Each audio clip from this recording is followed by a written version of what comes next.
Good evening, wonderful people, great Biafrans, wherever you are.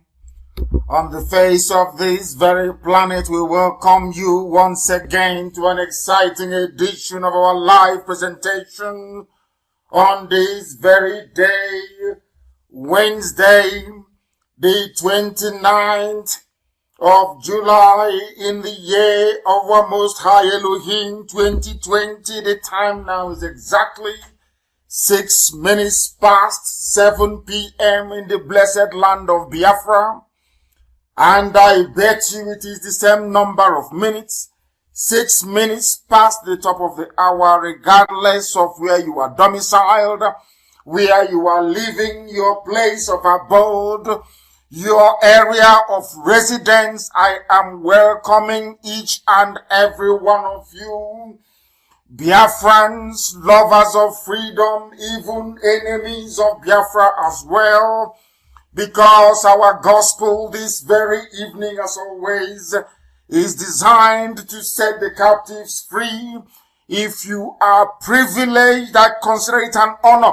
If you are privileged to be listening to us this very evening, indeed, you are blessed, and you will come here to take away knowledge that has been denied you all the years of your life, knowledge that they cannot impart to you, knowledge that they have deliberately taken away from you. That is why we know, we proclaim, we are very proud to reiterate that this is the greatest and the very noblest university on the face of this very planet, especially if you are an African, because if you come here, you will learn.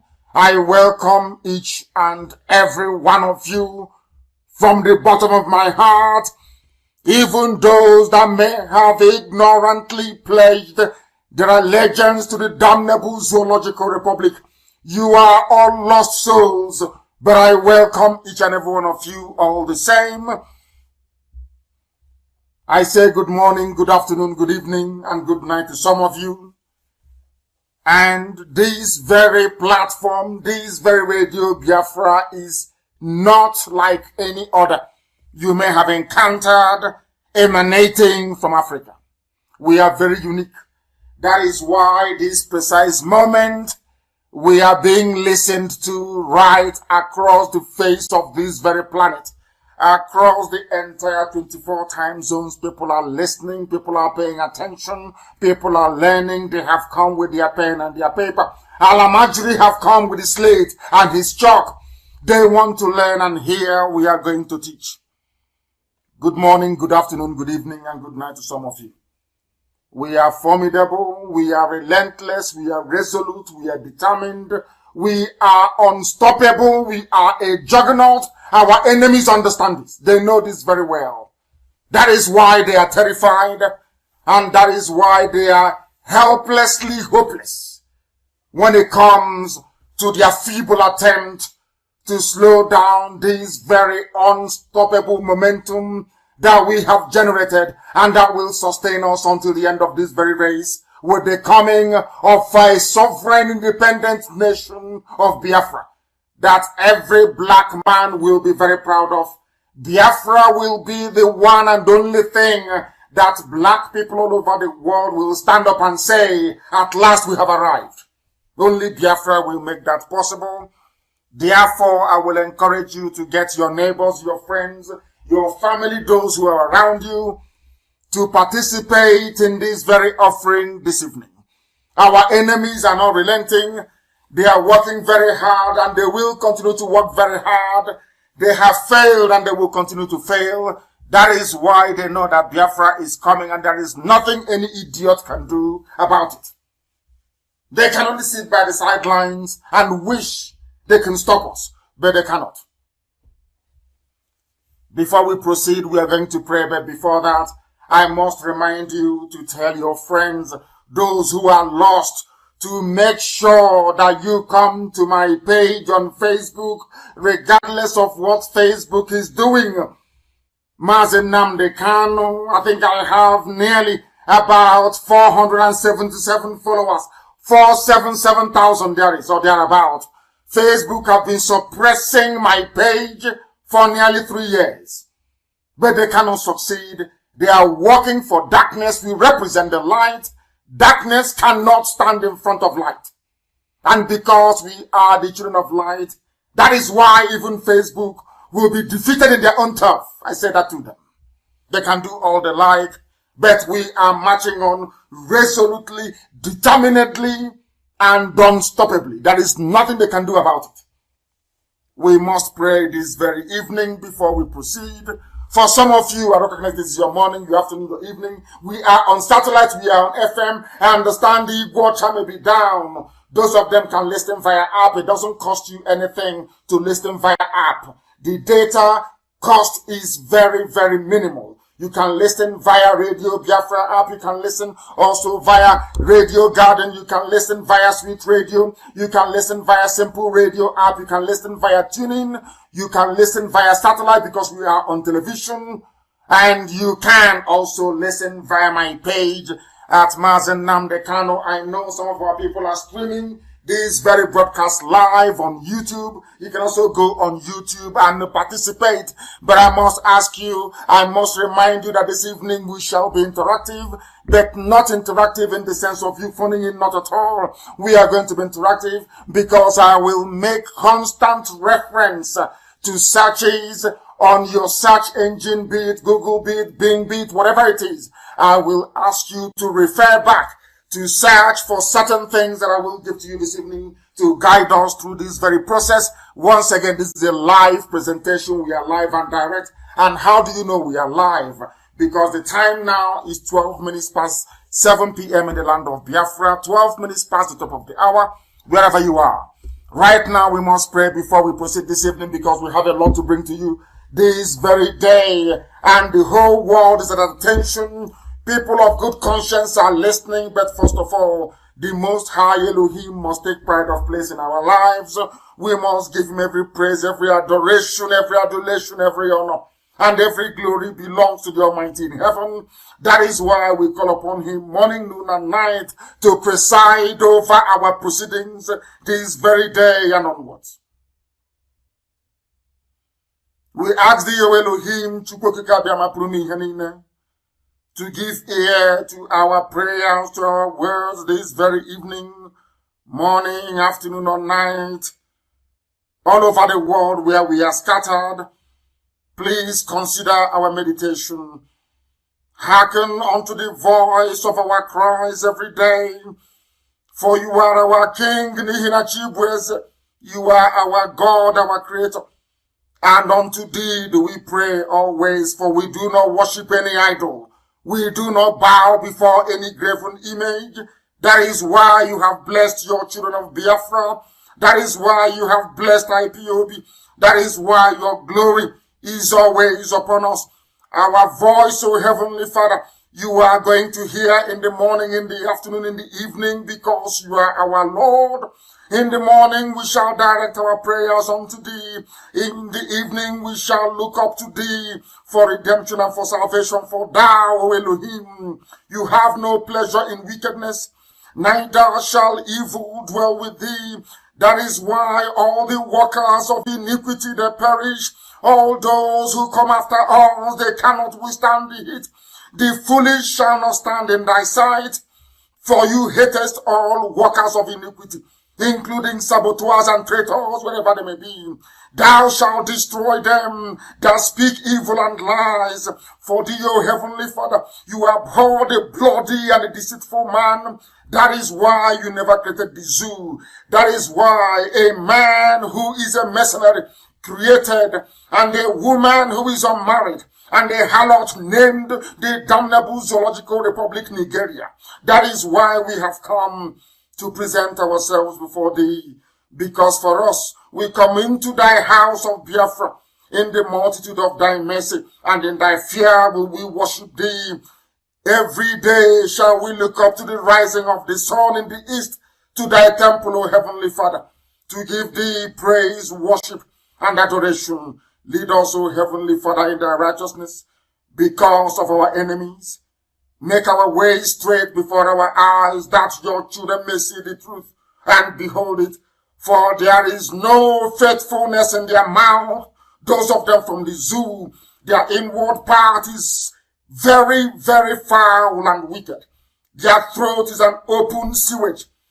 They flatter with their tongue, but men and women are dying every blessed day. Destroy them this very night, O Heavenly Father. Destroy the damnable zoological republic. Let them fall on their own sword. Cast them out in the multitude of their transgressions, for they have rebelled against thy word. For let all those that put their trust in thee, your children IPOB, let them ever shout for joy, because thou defendest them. You are our shield and our guide. Let us also that love thy name be joyful in thee, for thou, Elohim, you will bless the righteous. You will bless this very generation of IPOB. You will bless the land of Biafra. With favor will thou compass us about, with a shield that the enemy cannot pierce nor penetrate, that Biafra may come, that we may offer praise unto your holy name. Now and forevermore we pray. He said, we are now going to delve directly into our presentation this very evening. Our enemies are working overtime, and especially Facebook and some multinational oil companies in the damnable zoological republic. There is a conspiracy, there is a gang up. That is why each time I proclaim that Biafra is the last miracle on this very earth, some of you do not understand, but I shall attempt to expatiate on that very proclamation this very evening, because the world must understand and know the truth. We are live and we are direct, and the entirety of humanity is listening to us rapturously. I can tell you that. Rapturously, I can tell you they are listening. Today, we start by making known to the whole world what the British have tried to hide for very many years. And now Facebook have come to join them. They have joined the band of the wicked, the workers of iniquity, and very sadly, and should I say regrettably, some of those who are perpetrating this level of falsehood and evil are black people working for Facebook in Lagos and in Abuja.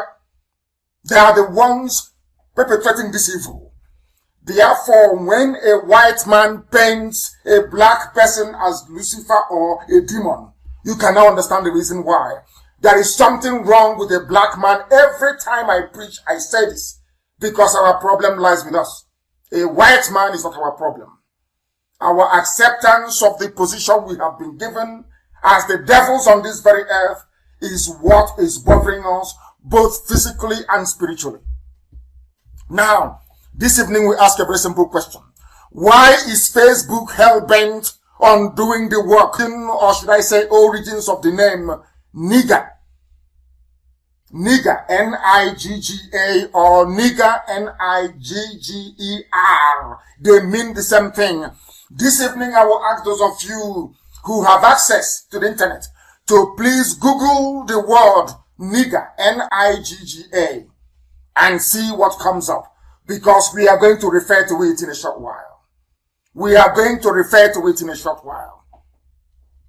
I want to warn Facebook and the numerous consultancy firms, newspaper houses, television stations supporting the evil construct, the damnable zoological republic of Nigeria, that they are fighting a losing battle.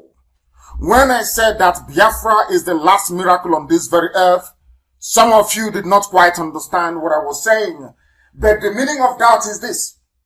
There are entities and principalities fighting against the emergence of Biafra, because they all understand, even in their evil and in their wickedness, that Biafra is the only thing that can give light to a continent of darkness that Africa has become. They understand it. So they are working very hard. Every major multinational company in the zoo is lobbying against Biafra. Every government of the world that benefits from the corruption, from the endemic corruption in the zoo, they are fighting the emergence of Biafra. Every entity that harbors evil intent is working against the coming of Biafra. But I can tell you one thing. They have all failed. They have failed in the past and they will continue to fail. The reason why we did not prevail between 67 to 70 was because the time wasn't right. Was because our people were enmeshed in idolatry. Our people were enmeshed in idol worship. That was why Biafra did not come. Chukwokika Biama, the creator of the heavens and the earth, the Almighty God in heaven, wanted a generation that will produce Biafra, or in whose name Biafra will come. For us it is IPOB. To understand that the Elohim, the creator of the heavens and the earth, abhors idolatry. No graven image. And because we stand every blessed day to proclaim that very truth, as contained in the very first commandment, that thou shalt have no other God before me. Having stood on that very commandment, we proclaim the coming of Biafra, regardless of the machinations of the forces of darkness and of iniquity. They can never prevail, because we have understood that very magic word. We now have the key, and the key is that we are the children of the Most High, Umu Chineke. That is why we answer Wachiku, where we come from. That is why we answer Obasi, where we come from. That is why we give our children the name Tamunam, where we come from. We embody the very holiness that is the essence of creation, and that is God Almighty. And we cannot worship anything else except God in heaven, in truth and in every honesty, and of course in spirit. That is why Biafra is going to come. And that is why our enemies can never ever prevail over us. They can send out as much falsehoods as they can. They can lie as much as they like. They can pretend. Facebook can write a special algorithm for IPOB, for Biafran activists on their platform. They can do whatever they like to try to discourage. They can suppress our numbers. They can pretend that people are not following us. They can do all they can. But I can assure you, this 2020, the whole world will marvel as to the grace and the might of the Almighty in heaven.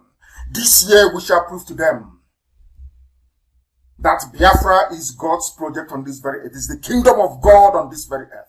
The very center of the universe. There is nothing they can do. If they like, let all of them gang up and keep meeting every blessed day of their lives. We are unstoppable. If they like, they can gather and keep conniving. They can lie as much as they like. They can publish as much falsehoods as they like. They can promote evil against us as much as they like. They can never prevail. That I can assure you. They can never prevail. What we are doing is beyond the understanding and comprehension of man. Man cannot understand it. That is why we are here. And that is why Biafra will come. All of them, all the oil companies lobbying the judges in Italy to do something. Because what we have noticed is that the zoo will put pressure on Ajib. Ajib will put pressure on some politicians in Italy, who will now put pressure on some judges in Italy to try to downplay the seriousness of the evil being perpetrated against our people in this zoological republic. That is what they're doing all over the world, and I think we don't know. Of course we know.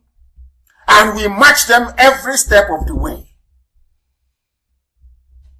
Every step of the way. That is why Biafra is the last miracle on this very earth. Many nations and powers will be against the emergence of Biafra, both local and foreign. But Biafra must emerge, because what the Janjaweed, the Fulani, and the British have conceded to them is not enough. Is not enough to deflect or to shift away the attention of God Almighty from rescuing his children this very year, 2020. Janjaweed came to spread terrorism. Fulani came to spread terrorism and Islam. And the British came, they were chosen to extinguish the flame of hope that Biafra portends for all Africa.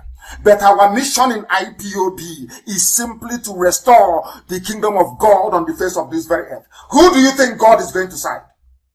We have come to do his will, to bring his kingdom on the face of this very earth. Others have come to destroy. The Janjaweed have come to destroy. The British came and created darkness, which is what the name Zoo Nigeria means.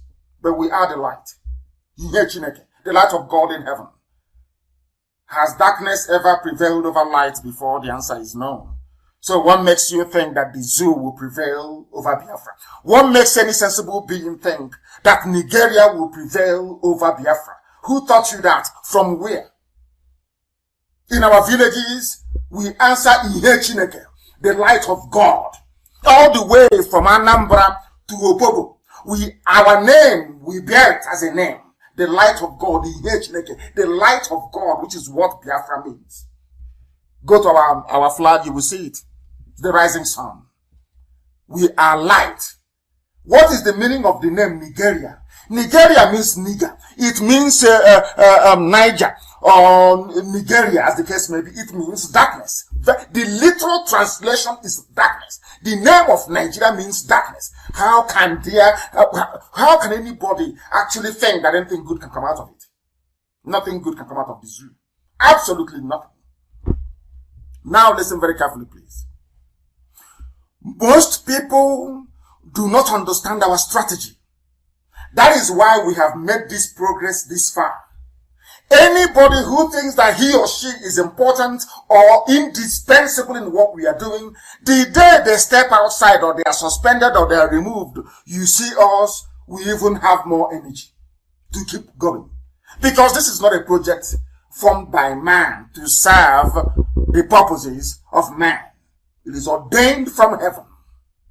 That is why IPOB is in over 100 countries of the world. Unstoppable. That is, you cannot do anything. No matter how hard you try, you will fail. I'm saying it to everybody with every authority and conviction. There is nothing any human being can do to stop Biafra. It is impossible. Impossible. They must understand this. They must understand it. They have come to destroy, we have come to build. They think they know and can counter us, but they are amateurs and beginners, including Facebook. They are amateurs. What they're doing in Lagos and in Abuja is to be targeting IPOB activists, targeting all Biafran activists. Once you write something, they ban you 30 days, 40 days, 50 days. But you are a baboon, you are a nigger in a zoo, suffering. There is no light, no pipe bomb water. You don't have good roads. Your children are suffering. You are living in penury and in poverty. You finish your work in VI. You go back to Ajegunle. You go back to filth. You go back to death to go and sleep. You wake up the next morning and you're working for Lucifer. You're working for the devil. You want to extinguish a light that God has lit himself. And you think you will succeed. How sad. How pathetic. How wretched of all of you. That was why I said to our people, we must go on Twitter. And I keep repeating this call. If you are not on Twitter, you are not following what we are doing. All of you must go on Twitter and follow each other, follow one another on Twitter. Because the devil is working with Facebook, working with them 24/7. That is why they don't like the truth. That was why our sister, was it Grace Emmanuel, that spoke about the cure for COVID-19 and they removed it. Who in their right mind will remove such an enlightenment video designed to educate the world and sensitize them on the need for people to take the right medication to combat COVID-19. But Facebook removed it. That alliance of Lucifer, alliance of Satan, always working for something that will place mankind under bondage of a few people. A few people want to control the world because they feel they have money. They want to control everything. That is why they hate Trump. That's why they hate him. And that is the work that Facebook is doing. And they have failed and will continue to fail. Today, tomorrow, and forever, they will keep on failing. Because I want them tonight, I'm going to talk about nigger, to disgrace them. They think they can suppress the number of people who are listening via my Facebook page. That's what they have done. Before it used to be 30,000, they reduced it to 20,000. Now it is 10,000, 10,500. Which is roughly about 150,000 people watching live, which is a lie. At the end of this program, nearly 1 million people would have received this. That is Facebook, and these are black people doing this to their own freedom. That is why Africa is poor. That is why black people are being killed all over the whole world, because we are evil even to our own selves. Very, very evil. Now, I want to educate Facebook and all those who are working for her. I want to educate all Nigerians. I want to educate the Janjaweed, the Fulani. I want to educate the Efulefu. I want to educate the Sabotua. I want to educate the traitor this very night. I want you to understand that as soon as you stand up and you say, I am a Nigerian, you are an idiot. I want to prove it to you with facts and with figures. And people may be asking me, why do you dwell on this Nigeria all the time? I say to them, because they are the foundation of our problem. Nigeria, the existence of Nigeria, is an impediment to the advancement, to the intellectual advancement of a black man wherever they may reside in the whole world. Let me tell you something. The creation of Nigeria, the creation of Nigeria by Britain, is Luciferian handwork, is the handwork of Lucifer, Satan himself. And I want to prove it to you that Satan himself created Nigeria, not God. Not even Lugard. Satan using the British. The devil used the British to create what is in essence a cesspit of I don't know. It's like, I won't call it a black hole that swallows even light. The zoo Nigeria is worse. When I look at an idiot, maybe on television or on radio, opening their mouth or writing and saying, I am a Nigerian, I know that indeed the devil may be a black man. And I'll prove it to you tonight. I want those who can to go to Google, please, and ask Google, what is the meaning of the word nigger? Google the word nigger, N-I-G-G-A. As you're doing so, I am also doing the same. I am also doing the same. I want you to go and discover the meaning of the word nigger. Nigger, what it means, from where Nigeria and Niger Republic came from. Niger Republic and nigger. And I want you to know that that is why the two are always cooperating. Some of you don't know that a Niger citizen was even appointed an ambassador for Zoo, Nigeria. Some of you don't know that. This evening we shall reveal that to you. That is why you see the level of cooperation you have between Niger and Nigeria. They are all the same. All the same. One was named by the French, the other one named by the British. Those who we are, you know, because they can see. Some of you don't know the history of the Knights Templars. Some of you don't know the history of even world banking today. You don't know, but I will tell you. The Knights Templars are made up of noblemen from Europe, especially France and United Kingdom. They went on a crusade. They went to the Holy Land. They went to Jerusalem, which is Jerusalem, to go and discover the secrets of King Solomon. They are called the Knights Templars, the Knights of the Temple of Solomon in Jerusalem. There they discovered something. In the Temple of Solomon, they discovered something so unique that they used it to actually blackmail the Pope for very many years, until one fateful Friday, the Pope arranged to have all of them killed. That is why Friday the 13th of every year marks is always remembered. If you're in Europe, ask them what it means and they will tell you. These are the people that started banking. These are the people that can see what the ordinary eye cannot see. These are the people that traveled to Ethiopia to go and look for the Ark of the Covenant. Go and ask. These are people who can see things that others cannot see. As soon as they came, they were colonizing. They never named Ivory Coast to Niger, no. They never named Ghana. They never named Dahomey. They never named Mali. But when they got to that part of West Africa, the center of the whole world, they didn't know if it is in Niger Republic or if it is in Nigeria. Just like King Herod pursuing the baby Jesus, they never knew. They knew a child would be born, but they never knew from where. So they knew that a people will emerge from West Africa, that these people, that they are the bearers of truth and of light. They didn't know if they are going to come from present-day Niger Republic or from Nigeria. So you know what they did? They hedged their bet. They said, wherever they come from, we are going to cover them with the cloak of darkness. Because we don't know if they're going to come from Niger Republic or from Nigeria. We are now going to name all of them nigger. Because there is no difference between Niger and Nigeria. One is nigger, black. The other one is nigger area, black area, the same thing. One controlled by the French, one controlled by the British. The reason why Britain gave the name Nigeria, black, darkness, evil, satanic to the Zoo people is because they knew something told them that the people of God is here. To cover that glory of God, name them darkness, call them darkness. That will become their name, so they cannot see the light anymore. That is why an average Nigerian is born stupid. That is why an average Nigerian is hopeless. Regardless of their PhD, SSD, LLB, they are all dumb, all of them from top to bottom. And later on I will prove to you that the name you bear has a bearing on how you reason and your outlook on life. Now, if you have Googled the word nigger, N-I-G-G-A, or N-I-G-G-R, it will tell you something. I'm going to read from Wikipedia, an independent source, not what Nnamdi Kanu made up or IPOB, independent source. I'm going to tell you the truth about nigger.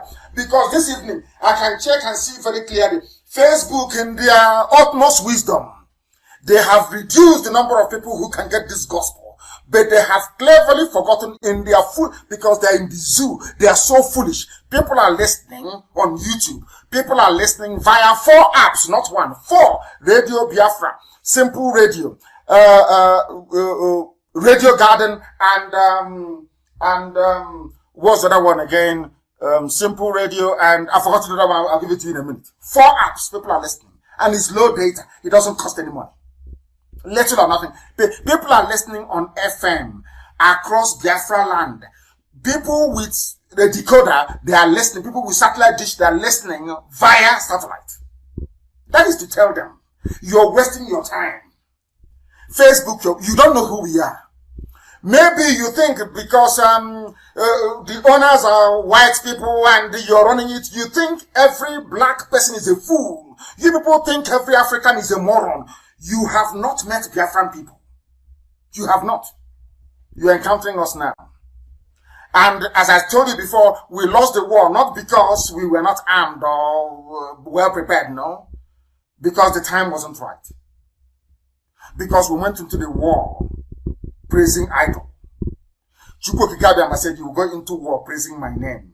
I am the God of hosts. You praise my name and then you see what I will do. That is why we are unstoppable. Get it into your skull. That is why we are unstoppable. What is the name of nigger that Britain gave to you? Some of you don't know. You don't know the meaning of the name. You have no idea. This time it is spelled N-I-G-G-E-R. They are very clever. They removed one G to confuse all of you. To make you think that the name Niger or Nigeria is a novel name. No, it is not. It is the same thing. It's like COVID-19. There was COVID-1, SARS, and then the novel one, COVID-19, COVID-19. They are all the same. The same COVID-19 and the SARS, they all share the same DNA, 73%. They are the same. You can cure it with hydroxychloroquine. You can cure it with zinc. You have to take vitamin D and then the other anti-malarial drug. That is what cures it. It doesn't matter the name you give it. It is the same. It doesn't matter if you take out one G or add it there. It is nigger. A nigger is a nigger anywhere in the world. And you know the funniest thing? Today, if you call somebody a nigger in Britain, you will go to jail. If you call somebody a nigger in America, you will go to jail. They will jail you. In France, the same. But they are allowing the same. They allow people to be called Nigerians. People who are nigger from a nigger territory. I hope you're following. What's the meaning of nigger? It is for an African country. That's how they started. It is for an African country. See, Niger, N-I-G-E-R, see, or Niger, so to speak, Niger State. see Niger, Niger. For other uses, see nigger, Nigger. And then it is called the N-word, the nigger word, the word that is not spoken by a white person in America. Once you say it, it'll be war. But Britain gave that name to a bunch of people, over 200 million, and they come out every day and they say, I am a proud Nigerian. What is the meaning of it? In English language, this is according to Wikipedia, in English language, the word nigger or Niger or Nigeria or Niger, it is an ethnic slur, typically directed at a black person, especially African Americans. It's an insult. It's an insultive word. Nigger is an insultive word. Ethnic slur. It is bringing out a group of people and basically you tie them black. It's an insult. Britain knew that it was an insult, but they still gave the name to Nigerians, and they claim they produce PhD. Public commentators, enlightened people, the elite, the politicians, the upper class. All of them are idiots. All of them are monkeys. You can see it here very clearly. They are all niggers.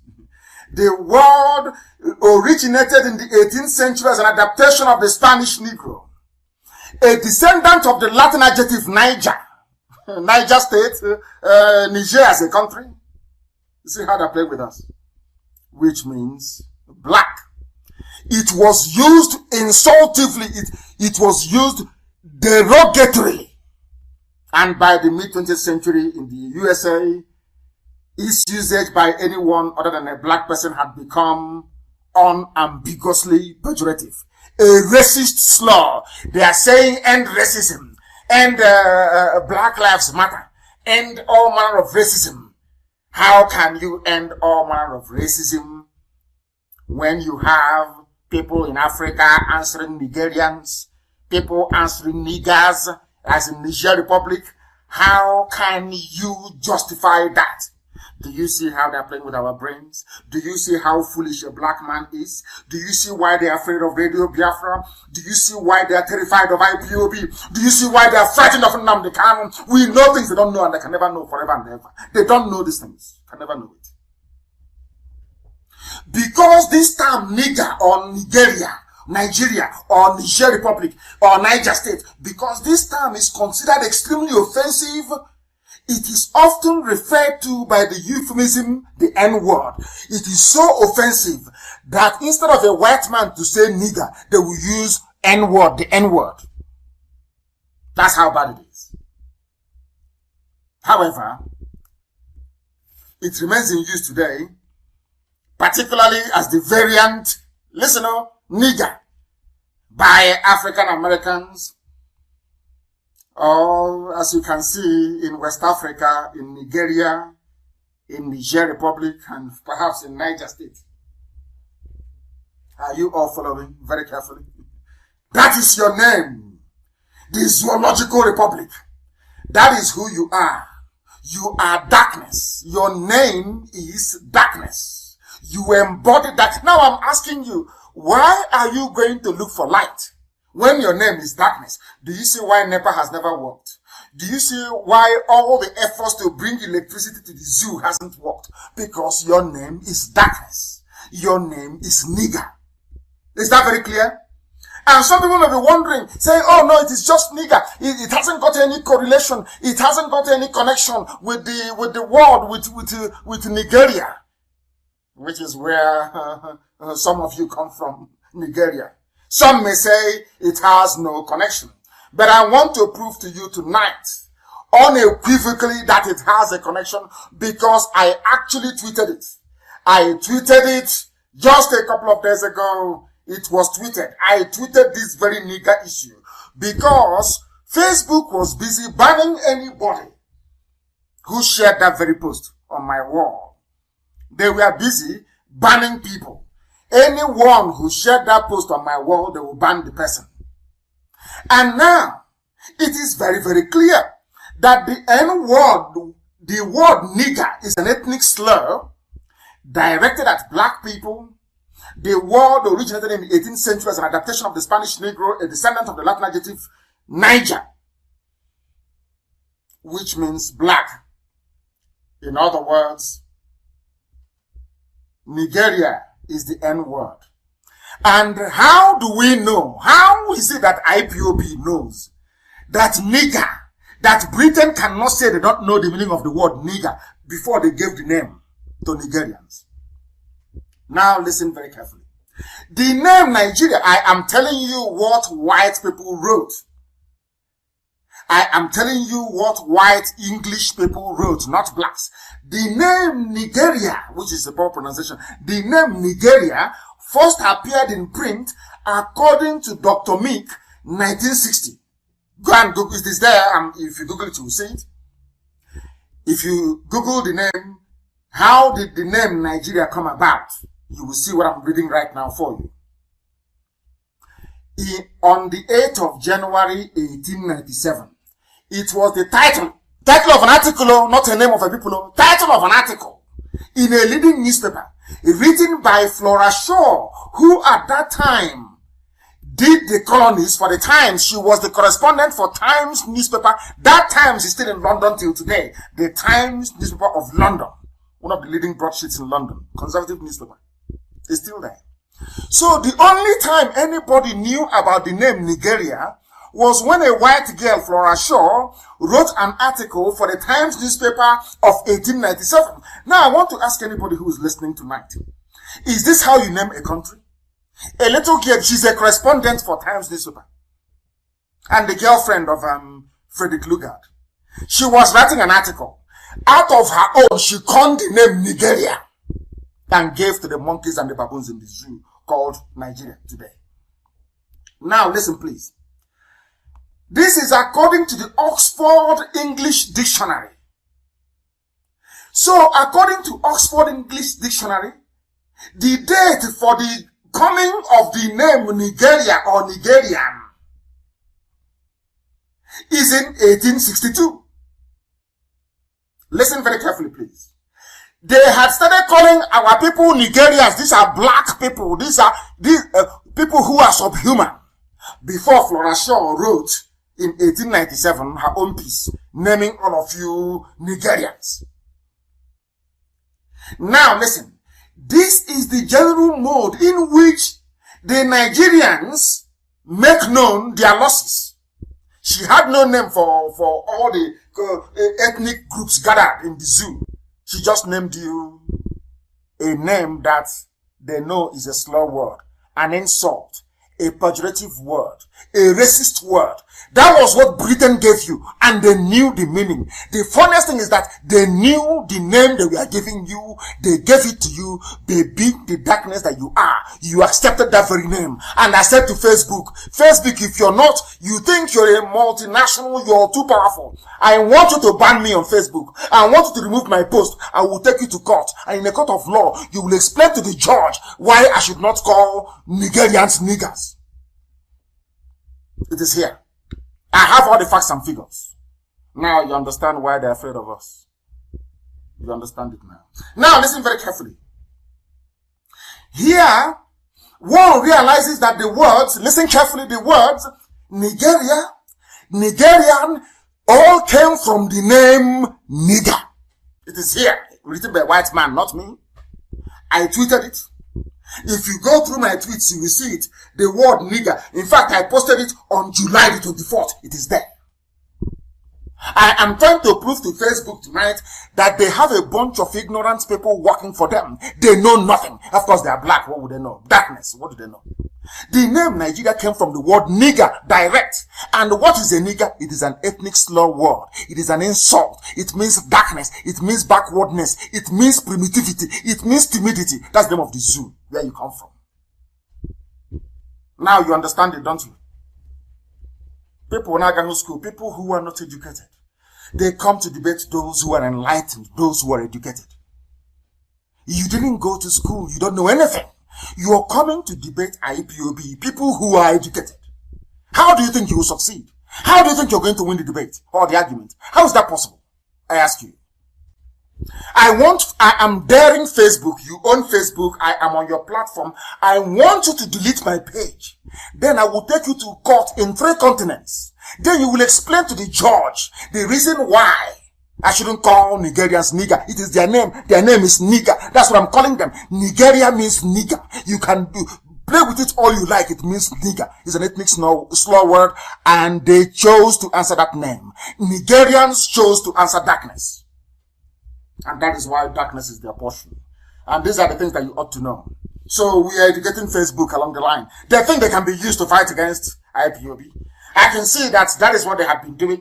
They steal money. They are part of the corruption in the zoo, because the money that the zoo gave to Facebook are all stolen money, because there is nowhere in the budget of the zoo, Nigeria, where they said, oh, we are going to pay Facebook so billion to checkmate what IPOB is doing. You know, it's not in the budget.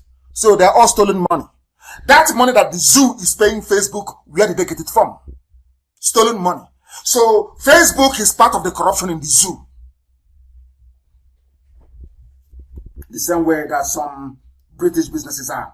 And what is the slur word? Because we want to go into detail, actually, and into the finer details, because we are educating the whole world. That is why they listen to Radio Biafra. Oh, millions listen every blessed day. When I finish this program, many more will download on MP3. They'll be listening as they're going to work. What is a slur word? I said to you that nigger is a slur word. Then what is a slur? Slur is L-U-R, please. S-L-U-R. Slur word. It is a noun. It is an insinuation or allegation about someone that is likely to insult them or damage their reputation. So, Britain gave you the name they knew was a slur word, because they wanted to insult you. They want to damage you, damage your reputation as a black person. Are you following? It's a slur word. What is a slur word? It means something designed to insult. In other words, the name Nigeria is an insult. It's here now in black and white, English language, written by white people, not niggers, no, whites. Someone is insulting you with the name Nigeria, and you get up in the morning and say, I'm a proud Nigerian. I'm from Nigeria, I'm proud. You are insulting yourself. IPOB is not insulting you. Nnamdi Kanu is not insulting you. You are insulting yourself. Go to your dictionary and look for the meaning of the word nigger. Look for the meaning of the word slur. It's a slur word. What is the meaning of slur? Insult. Damage to reputation. That tells you all you need to know about this zoo. Now we ask, does a name matter? How does a name affect your identity? Please Google it. How does a name affect your identity? The name you are given. Okay, then why is, if there's nothing in a name, how come you don't name your children Lucifer? How come nobody names their child Jezebel? Ever since we all read the scriptures, we have seen in the New Testament, how many of you will name your children Herod? How many of you? How many of you named your children Judas Iscariot? How many of you name your children Judas? If there is nothing in a name, why don't you name your children Judas? Why not? I'm asking you a very simple question. I said, why not? Why don't you name your child Demon or Lucifer? Why not?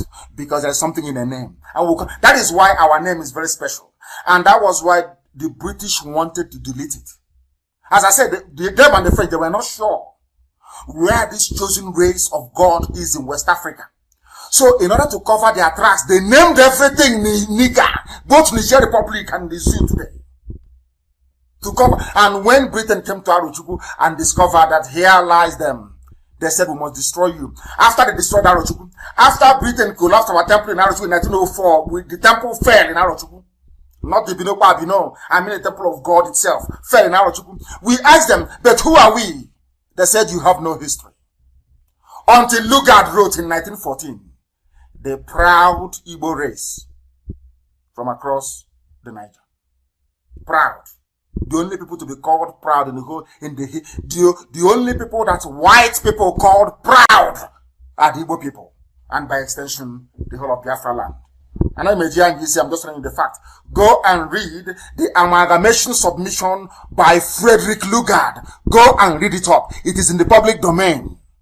I preached this gospel in 2013, 31st of December. Proud, he said. He didn't use the word the chosen race because they couldn't use it. They just said proud. Imagine a white man calling a black race proud. You know what that means. Go and check it, is there. That is why I said to you that only an Igbo man can save black people. You can be as jealous, as envious as you like. I'm telling you the fact of life. If you doubt me, go and ask the British. Ask the British why they subdued the East. They will tell you, because if we allow them, they will teach all of you what you don't know. And that, did they stop it? Have I not come? Have IPOB not come? That thing that Britain don't want the world to know, are we not preaching it today? Don't the whole world know about it? Now you know how formidable we are. When you are born, you are given an identity through your name. Your name is your identity. As my name is Nnamdi, my Redeemer liveth. And you wonder why I worship God the way I do. Because my Redeemer liveth. You wonder why they will arrest me 2 times, take me to the same DSS dungeon, cock their guns to kill me, but they couldn't. You wonder why I am the only person who have led a major movement, went to prison and came out without signing any agreement with the zoo, with the Nigerian government. I am the only person. The other person that refused is El Zakzaki and is still in jail. Every other person that claims they're a freedom fighter, go and look at all of them. They signed an agreement with the zoo. That was why when they came out, they couldn't continue what they were doing. I came out, I not only continued, I intensified it until they came to kill me. Now, do you understand it? Because of the name that I bear, my Redeemer. How can my Redeemer be living and a cockroach from the north will kill me? It's not possible. It's not possible. My name is my Redeemer liveth. That is why they couldn't do it. They couldn't do it. Ask them. They will tell you. That is why they say that your name follows you. Your name helps to differentiate you from other people. Every culture has a naming method, and they name differently. But who named Nigeria? It was a white girl. I'm asking, is Flora Shaw from Fulani? No, even Fulani is the migrants. Is Flora Shaw is she Hausa? Is Flora Shaw, is she Kanuri? Is she from Igbira? Is she from Bachama? Is she TV? Is Flora Shaw Jukun? Is Flora Shaw Yoruba? Is Flora Shaw Igbo? Is she a Fig? Is she a Bibio? Is she Anang? I'm asking. Where does she come from? Where did Flora Shaw crawl out from? What right does a white person have to come to Africa to give you a name? They didn't give you a sweet name, they gave you a slur word, a derogatory name. A name that if you call somebody that name today, Facebook will ban you. But has Facebook banned Nigeria? Is their name not Niger? Have you banned them? No, you have not banned them. But you're looking for who to ban in IPOB. Ndoshi. This night we teach them what they don't know. You know, they see us as black, IPOB, leave them, hey, what do they know? But today we are giving them a revelation that they never thought was possible. This evening, if you go to Asrock and they're listening, everybody is listening to us because they know that here you get the truth, the whole truth and nothing but the truth. That is why we are unstoppable. Our enemies don't know this. They don't understand where our strength and our power comes from. I know some idiots were saying when my mom passed on, they said, oh, the source of his strength is now gone. That the source of his strength is his mother. See how foolish. You know, when a white man came and condemned you by calling you nigger, you can no longer reason properly. I want people listening tonight to know this. The reason why you don't have good roads, the reason why you don't have running water, the reason why you don't have good schools, the reason why you don't have hospitals is because of the name you bear. Your name means darkness, nigger. So you know. A man's name is not like, I'm just reading from what I got from Google. I'm not, just what people sat down and wrote. A book that somebody wrote. Reviewed. To critical acclaim, of course. Now listen, a man's name is not like a mantle which merely hangs about him, and which one perchance may safely twitch and pull. You don't change your name nilly-willy. You don't just do that. Because your name is your name. But they gave us a name. Oh dear, my goodness me. The name that you answer will follow you. The name you answer will follow you all the days of your life. Because you know why? A person's name signifies that very person.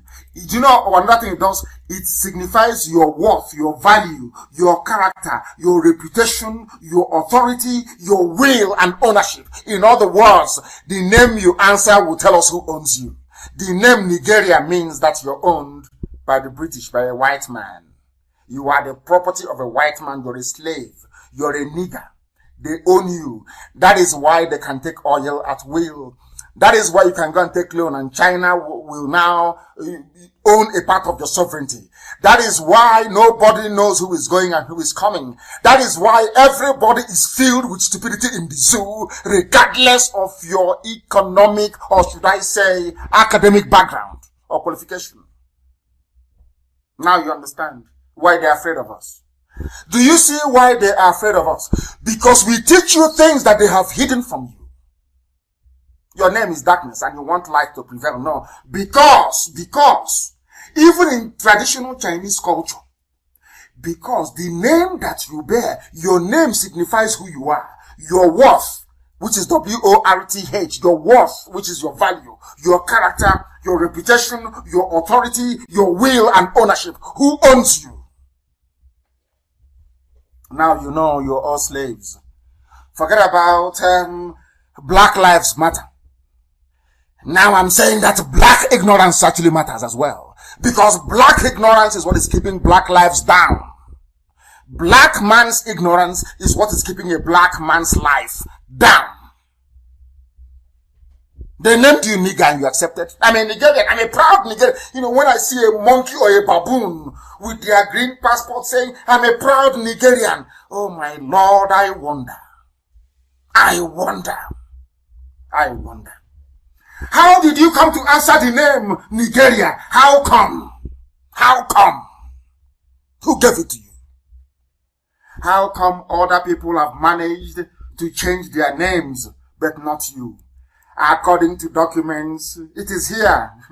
It is, in fact, please post it.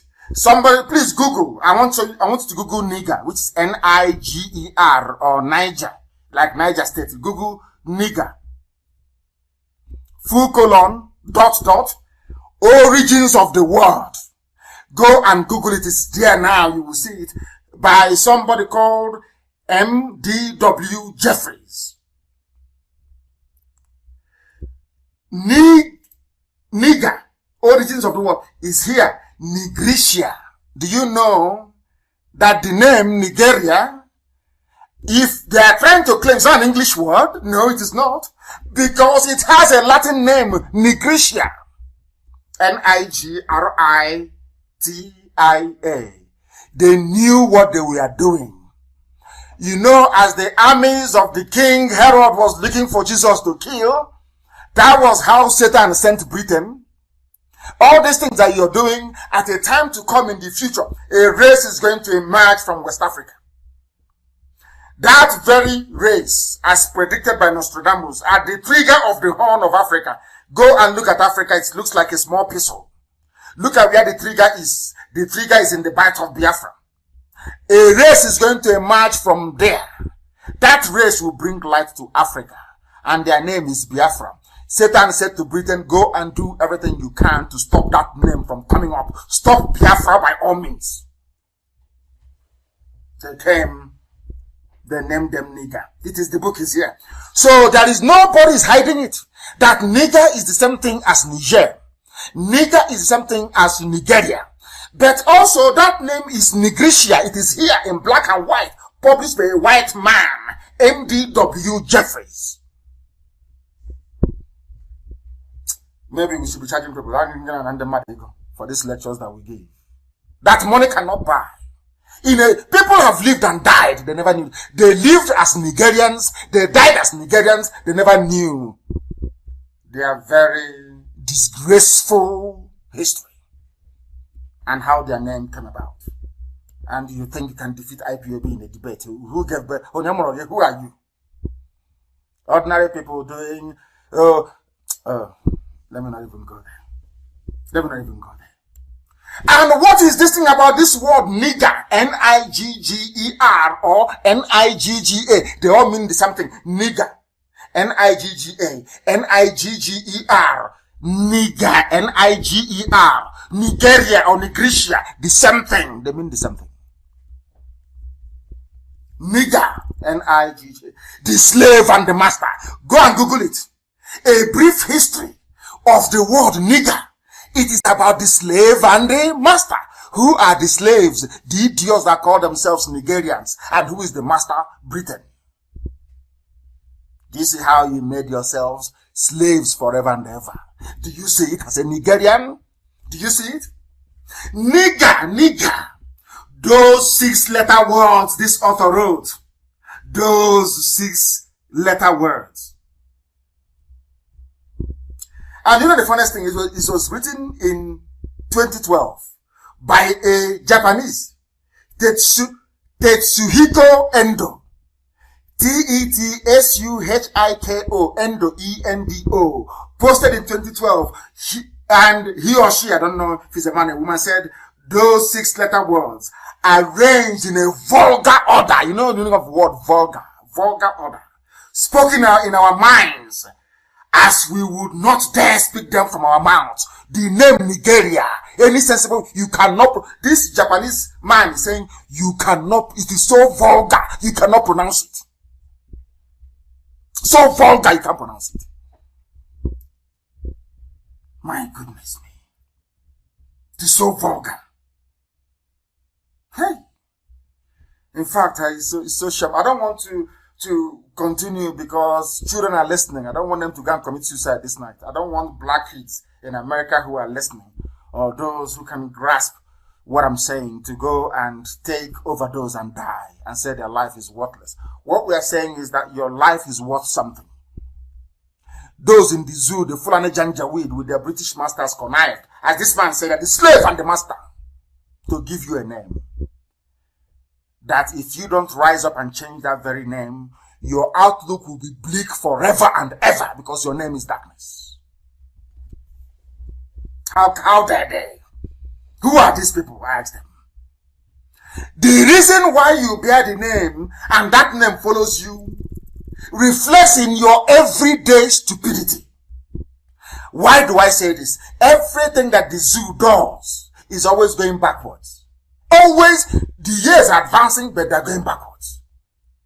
In this day and age, they claim that they campaigned to end colonialism. We don't want Europeans in Africa. We want end colonialism. Now, they use their own neck to go and put on the guillotine for the Chinese to chop it off. And the reason why they have done it is, as I told you before, the devil will keep pushing them. Oh, why don't you give a part of sovereignty of Nigeria to the Chinese? So Chinese will now join Britain, will now join a few other people to say no to Biafra. You don't know that? Now listen. These are from Zoo newspapers. I'm not from me, please. Before somebody wake up and say, oh, they can, that's what they used to say. Oh, they are lying. It was concocted. That is why everything I present to you are from independent sources. From independent sources, not from any source of Radio Biafra, from outsiders. Nigerian law, this is a headline, Nigerian lawmakers uncover clause in a loan deal conceding Nigeria's sovereignty to China. Do you now remember when they used to say, Nigeria's sovereignty is not negotiable. We cannot negotiate with Nnamdi Kanu, not with IPOB. But they gave their sovereignty to China. So you can negotiate with China your sovereignty, yes? You can give a Chinese man, an Asian man, your sovereignty, but not to somebody who's asking for it in their own village. Do you see the brain of a black man? Do you see why I say that the reason why blacks are in the mess they are in is because of their own doing? Their brain doesn't function properly. Now, only last year, our sovereignty is not negotiable. Buratai was saying, anywhere I see, I will cross. But you can negotiate your sovereignty with China. It's here now, not me. I'm not making it up. Go and Google it. It's there. Nigerian lawmakers uncover clause in loan deal conceding Nigeria's sovereignty to China. Let me read it for you. The committee noted that the clauses in Article 8.1 of the commercial loan agreement signed between the zoo, Nigeria, and Export-Import Bank of China concedes sovereignty of Nigeria to China. In the $400 million loan for the Nigeria National Information and Communication Technology Infrastructure Backbone Phase 2. The project was signed in 2018 because there is no president, there is no vice. They can do whatever they like. Now, where is this money? This money went to Lai Mohammed. Have you heard of this before? No, but you're hearing it here. 400, that was the money they wanted to use to fight IPOB, to digitize NTA. You see how the devil works. Ordinary 400 million. They are going to borrow, listen, they are going to borrow 400 million. These same people sold oil to China, collected cash of 2.5 billion and put it in their pocket. After pocketing the money, 2.5 billion, they now went to China to borrow ordinary $400 million and then to give away the sovereignty of the zoo in the process, in the event that they cannot pay back. Let me continue to read this for you. This is coming from the Zoo House of Representatives, from Nigeria, not from House of Reps in the zoo. They are lawmakers. Not from us, from the lawmakers. Now listen. Members of Nigeria's House of Representatives have uncovered clauses in a loan they've collected already by the Nigerian government. They never told anybody. They took the loan from China that now have conceded the country's sovereignty to the Asian country. After fighting for independence, people dying. As if they were going to prison, people being locked up, fighting the white man to go. They now went to China and said, China, come and colonize us, please. These are black people. They are going by their name. They cannot see. They are blind. They are from a place called Nigeria, where there is darkness everywhere. Even in their soul, there is darkness. Now you understand it, don't you? They use the ordinary money, 400 million, there is nothing. They sell oil, they collect the money, they put in their pocket, they go and they collect loan. Somebody will wake up in the morning and say that I am proud to come from such a place. God forbid. Sometimes I get astonished. I wonder at the rate of the stupidity of these people. I wonder how can God create people to be this stupid? It's impossible. Until I investigated and I researched, I found out it's from their name. Nigeria. Black area. Evil area. Satanic area. That is why they don't reason properly in the zoo. Because of their name. And I told them, you will be exposed one after the other. And as if that was enough, that's for telecommunications. So that one is different. Ordinary 400 million. They went and they took more loan. This time around, they took some more money for their railway. They collected money for railway. Now listen please. The House of Reps summoned Chibika Mechi, they're calling him Rotimi, to give the impression he's half Yoruba, half Igbo. But he's not half Yoruba, half Igbo, no. It's just a nickname. His name is Chibika Mechi. I'm happy to say that a few days ago, he came out and said, of course he's Igbo. Of course Ikwere is Igbo. Everybody knows that. Now listen. Ali Isa Pantani, Minister of Finance, Budget and National Planning, Mrs. Zainab Ahmed. The ministers are expected to provide answers. They took another loan of 500 million to be sourced from the same China bank, or one bank only, for railway lines in the zoo, Nigeria.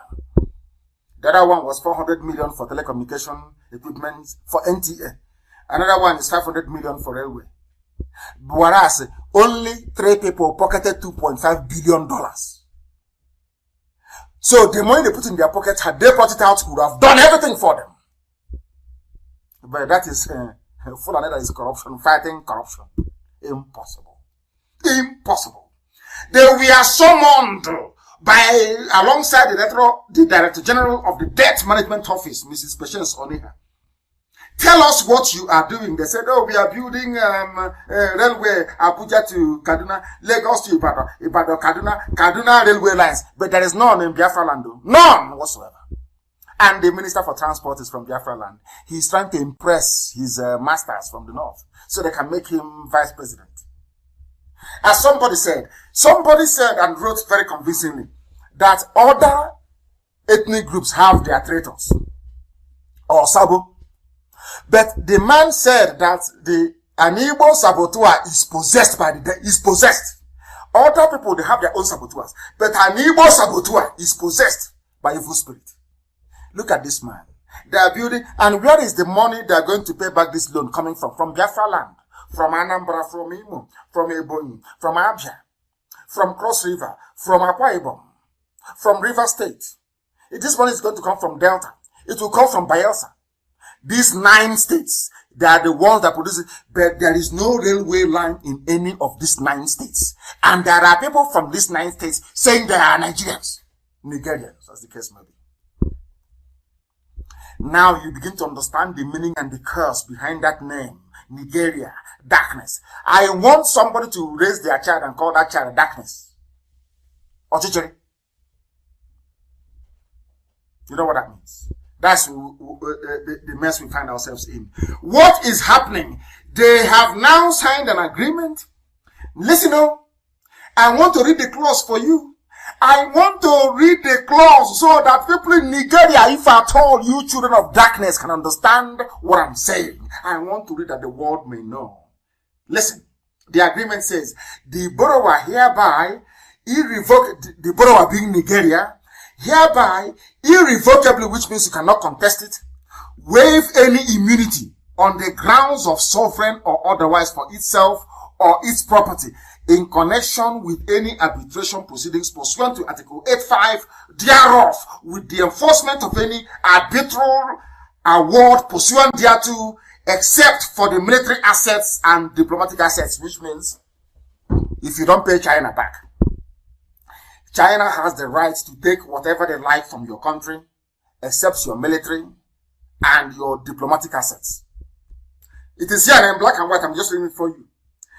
But when Amechi came, Amechi said, no.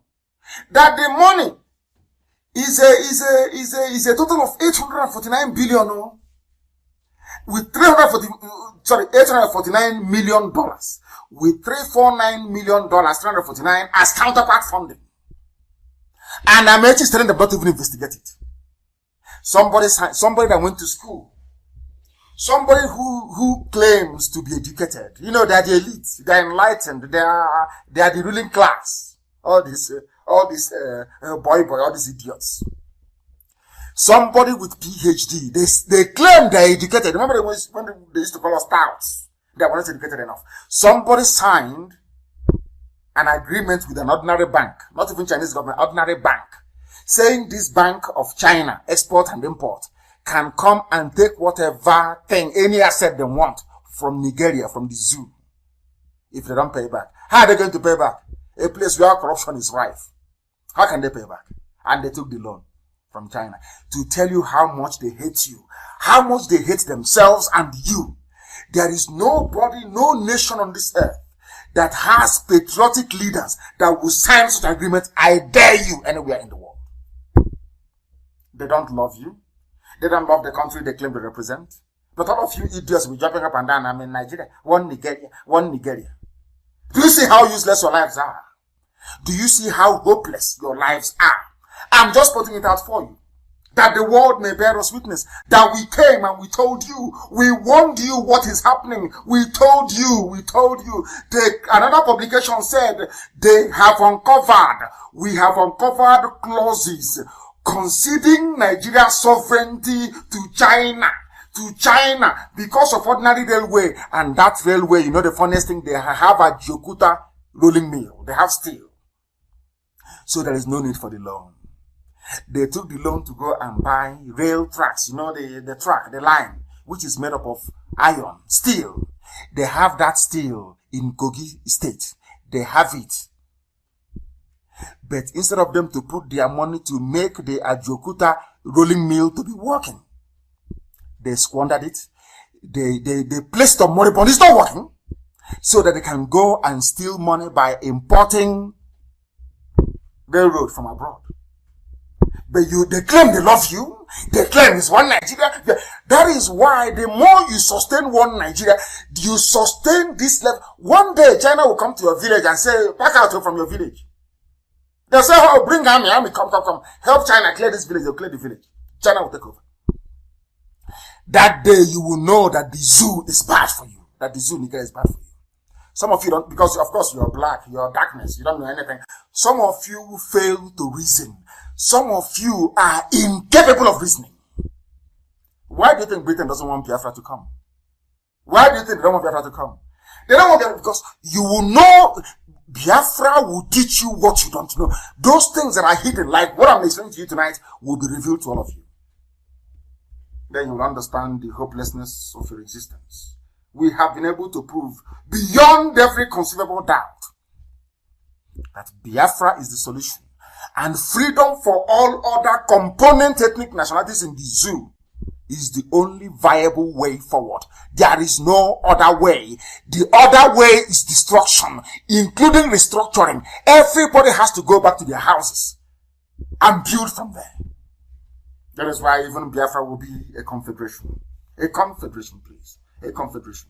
It is very clear. The more people cling on to one zoo, one Nigeria, the more you cling on to one Nigeria, the more the killings, the more the impunity, the more the pillaging, and the more the looting. Now, people said, oh, Jonathan's regime was corrupt. Can you compare it with this one? This one is broad daylight. They have not only stolen what you have, they have sold you and your village. They have said to China, go and take any part of Nigeria, any part of the zoo you like, take. It's here now. For the very first time, the House of Reps is doing what they're supposed to do, holding all these public inquiries. And do you know why they're doing it? Because there is no Buhari. They know there is nobody. So if they invite you, you must come. You must come. And when Britain named you people darkness, they knew you were blind because you cannot see in the dark. That is why Aisha's boyfriend can wear a mask and deceive all of you because you are blind. Your name is Nigeria. You are in darkness. Now you understand it, don't you? Now you know it, don't you? Complete and total darkness. That is who you are. You can't see. Even when somebody is telling you, somebody in light is telling you, look at what I'm seeing. Oh, this man is wearing a mask. He's not Buhari. He cannot speak Fufu language. You say, oh, forget it now. He has money. He's eating money. Now, I've been wondering all my life where the stupidity of a black man comes from. I can now understand it. It is in that name, nigger. That is why those who were smart enough said, no, don't call us that name anymore. But in Africa, there are two nations bearing that name. And even in the zoo, there is a state called Niger, Niger State, Niger State in the zoo. Do you see how foolish they are? I'm not saying they're going to change because they will not change. That is why the zoo is a failed state. The best thing is for Biafra to go. Ududuwa to go, Middle Belt, or anyhow they want, just go, be on your own. Take care of the people. That's the only solution. The zoo is a failed, do you believe that the zoo, Nigeria, is a failed state? Do you doubt me? I want you to go back again to Wikipedia, go to Google, type in failed state. And what does it go? What are the examples of a failed state? I'll read it for you. Syria, Somalia, Myanmar, Nigeria is there, Iraq, Yemen, Turkey, Democratic Republic of Congo, Central African Republic, Afghanistan, Sudan, South Sudan. Do you know what makes a failed state? Now listen. They are corrupt. There is something called chronic corralling of resources at the expense of other groups. Do you know what is called chronic corralling of resources? Exactly what Ismaila Issa Funtua did. Etisalat was suffering. All Ismaila Funtua did was to go to central bank, tell Emefiele, give me money. Emefiele gave him money, $400 million. He went and bought Etisalat and changed it to 9 Mobile. He never worked for that money for one day in his life. The only thing he had going for him was that he was close to the dead Buhari. He was one of the cabal that made sure that Abba Kyari succeeded the dead Buhari. That's all. So he's a secret, he's a holder of their secret. He went to the central bank, collected $400 million. These are the people that Nigerian Union of Journalists named the building after him. Don't blame them. They are in darkness. That is their name, Nigeria. Niger people in darkness. Don't blame them anymore. I don't blame them. The zoo is a failed state where somebody will go and sign a deal with China, effectively saying, China, come and colonize me. I'm here. Come and take me. Zoo. Animals. And when we call them zoo, we call them animals, Facebook gets upset. Facebook, because they gave them money. This post is against our community standard. And I said to them, they said that to one or two people, ban them for that. I said to Facebook, ban me now, I'm begging you. Please ban me. Then you know how troublesome I can be. Ban me. Unpublish my page. When we go to court, you will tell the court that I unpublished the page of Mazi Nnamdi Kanu because he called Nigerians nigger people. And then the judge will ask you, what is the meaning of Nigeria? And that day you will pay compensation. You will pay compensation all your life. You think you're smart, but you don't know anything. Before we do anything, we think. Why do you think we are always ahead of our enemies? Why do you think that only a small movement, I wouldn't call it small, of course it's very big, the largest in the whole world. Have you wondered how IPOB became the largest mass movement in the whole world? Tormenting a zoo like Nigeria. Have you ever wondered how? How was it possible? You don't know. Because what you don't know is better than you. The zoo is a failed state, completely failed state. And people are talking about corruption. You don't know what is going on in the zoo, do you? You have no idea. Nigeria, the zoo, the biggest zoo in the whole world, constructed by the British and built for idiots, built for animals who answer Nigerians, people who cannot reason, people who cannot reason, who cannot fathom. Now listen. Their Attorney General, this was the idiot that proscribed IPOB. People don't know the reason why they prescribed IPOB. They prescribed IPOB because they don't want you to know what you're supposed to know. Some of the idiots who are amongst you, you Nigerians, you wild beasts, you animals, you have no brain, you know nothing. They corralled you into supporting them. Let's prescribe. Let's tag them terrorists. They wanted to tag IPOB a terrorist group so they can stop our work, so they can diminish us. Do you understand? Do you understand it? Yet, Fulani headsmen, Fulani terrorists are not, Miyetiala is not classified as a terrorist group. That is why sometimes I look at the governors and so-called elders in our land and I laugh at them. How many times has any Fulani man come out to say, make Miyetiala, tag them a terrorist group? How many times? None. Absolutely none. I want to read this headline for you. International transparency groups raise 25 questions for AGF, Attorney General of the Federation Malami, on oil contracts, OPL 245 contracts. When I said to the idiots, the fools that call themselves Nika Delta, I said to them, the reason why they want one Nigeria is because of our oil. These are the same people that said to you, an Igbo man wants Biafra because of oil. They are the ones controlling it. Attorney General. What has an Attorney General of a country got to do with oil contract? Only in the zoo. Follow me? Do you see what is happening? Can't your eyes open? Can you not see what they're doing in the zoo?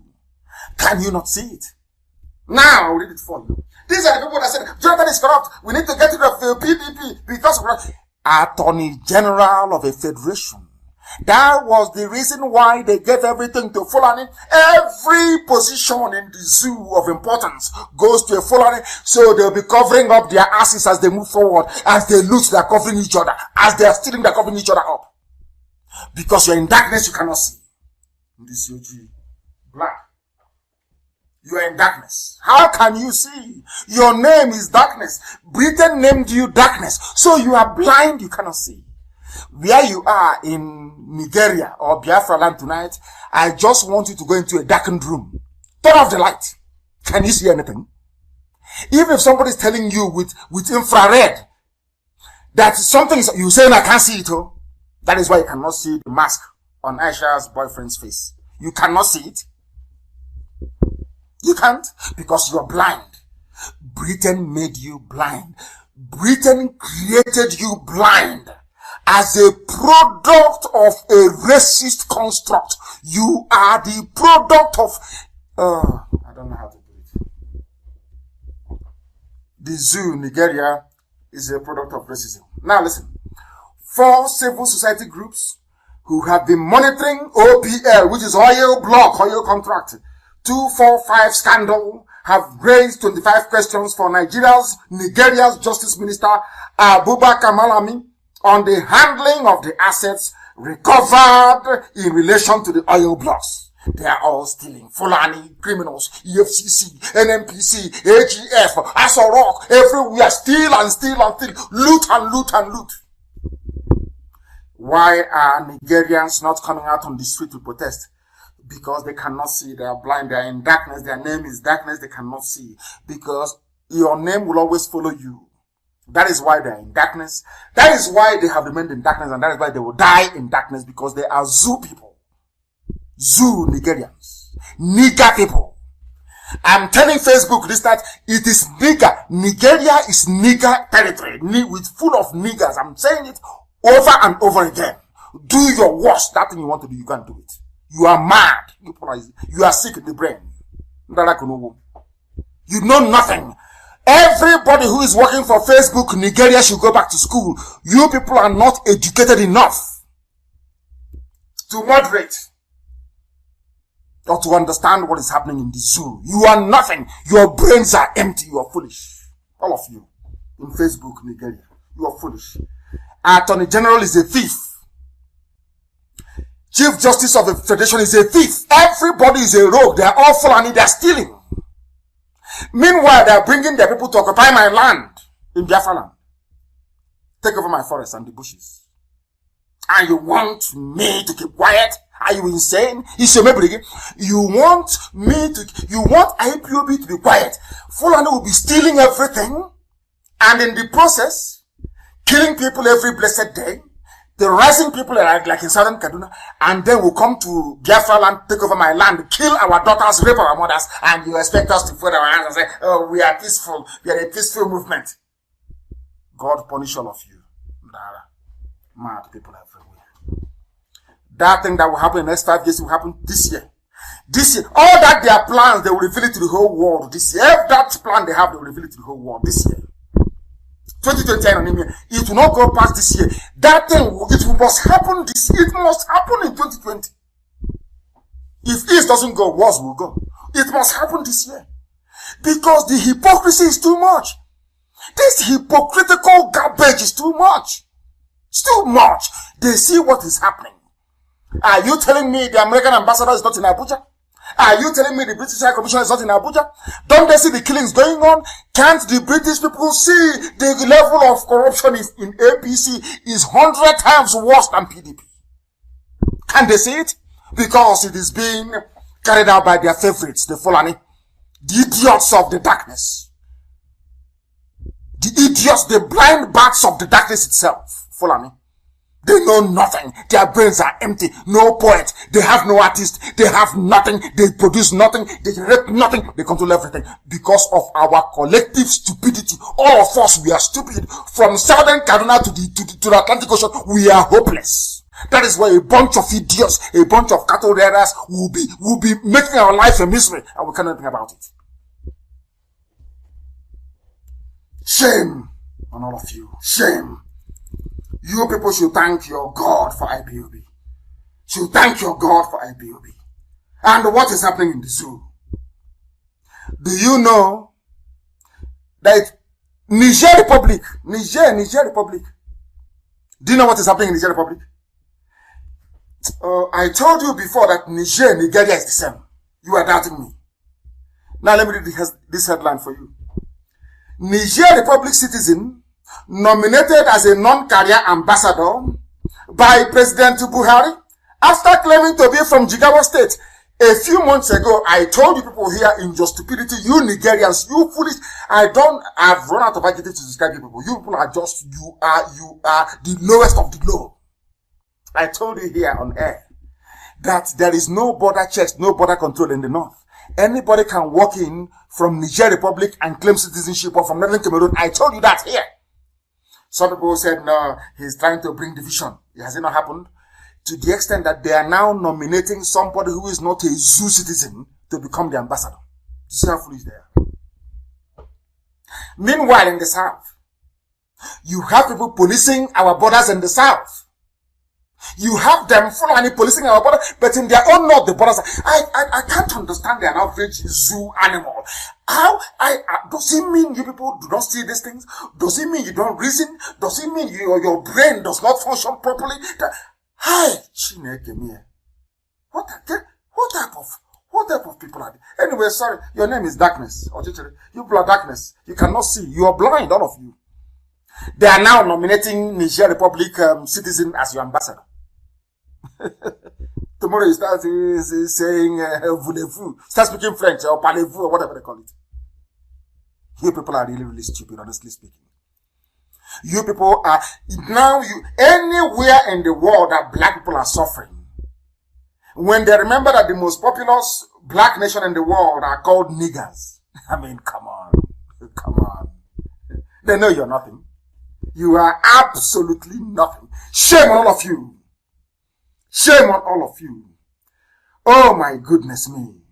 The name is Ahmadu Haruna is a lawmaker and member of the Convention Democratique et Sociale, which is a democratic party in the Republic of Niger, in the Republic of Niger. He's coming to be your ambassador. Nominated as ambassador for the zoo. Do you see how Fulani have reduced governance to it's not just a joke, it's something beneath a joke.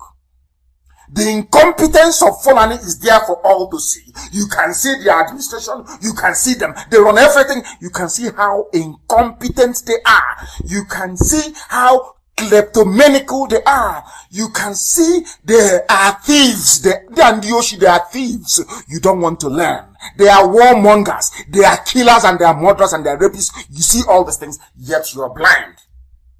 Because you are in darkness. Zoo animals everywhere. Zoo everywhere. Here we teach you what they will say. In fact, what they will never ever dream of teaching you. What they never dream of teaching you. And this evening, we are going to play something for you so you understand. They said the battle lines are drawn. They have drawn the battle lines. Somebody's trying to destabilize Nigeria. You see how foolish they are. Everybody wants, every corrupt soul on this earth wants the zoo, Nigeria, to continue moving forward so they can continue stealing and looting. DSS and army, don't destabilize. Let's hear them. Please, let's hear them. Listen very, very carefully. Listen. They're first of all, they're playing music. Let me finish. Listen. Soldiers have been warned by the Defense Headquarters, DHQ, against engaging in mutiny or revolt against constituted civil authority. Do you know why they're saying this? Because I told every soldier to leave. I know that some of them are in darkness. The soldiers in the zoo, some of them are very foolish, of course. You don't reason. As you are in the zoo army, in the Nigerian army, fighting to keep the zoo, one, your village is fighting for survival. The Fulanis are fighting to take over your village. As you are in the army, in the DSS, you know, of course they are black. What do I expect? You don't reason very well.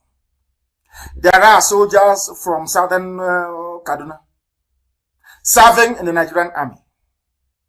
Yes, in the Nigerian army, Niger army.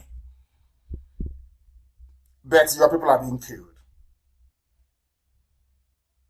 by people using the same army to further their own selfish interests. You can hear them.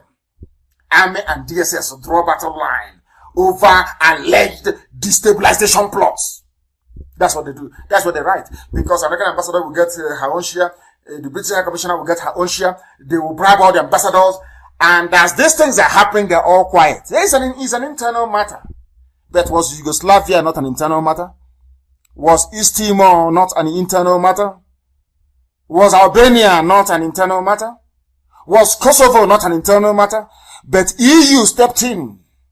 USA stepped in. But when it comes to Africa, because Africa is corrupt and the heart of the zoo is darkness, they are making money. Why won't we leave the zoo to continue? They are making money from it. Now you understand, don't you? Now listen very carefully, please. Listen. The warning came on Monday, July 27, 2020. The same day, the Department of State Services, DSS, warned on plots to destabilize the nation. The DHQ restated that all officers and men of the military swore to an oath of allegiance to be totally loyal to the civil authority of the Federal Republic of Nigeria. So they actually swear an oath in Nigeria. But when you take an oath in IPOB, it's a problem for some people. But in Nigeria, they're swearing an oath to defend impunity, to defend darkness, a place called darkness, to defend murder, to defend rape, to defend looting of the worst kind, to defend no electricity, to defend no running water, to defend poor schools, poor hospitals. Now you know. Now you know. They are jittery. They have run the zoo into the ground, and all of a sudden they are jittery. They are worried. They are panicking. Something might happen from somewhere. They have run the zoo into the ground. That tells you all you need to. And these are the things that some of these corrupt entities, they want. They are there, we want to keep Nigeria one. Keeping Nigeria one is a tax that must be done. You are keeping corruption one. Emboldening corruption, nepotism, iniquity, and mediocrity from the Fulani. That is what you are supporting. If you support one Nigeria, you are supporting mediocrity. You are supporting darkness. You are supporting stupidity. You are supporting niggers. That's what it means, if you don't know. And in Southern Kaduna, what is happening? They are killing, they are pillaging. Let us go to Southern Kaduna and see the hypocrisy of a Fulani man in full view. That is how hypocritical they are. Hypocrites. A tiny fraction, not up to 8% of the population. See how they're messing all of you up.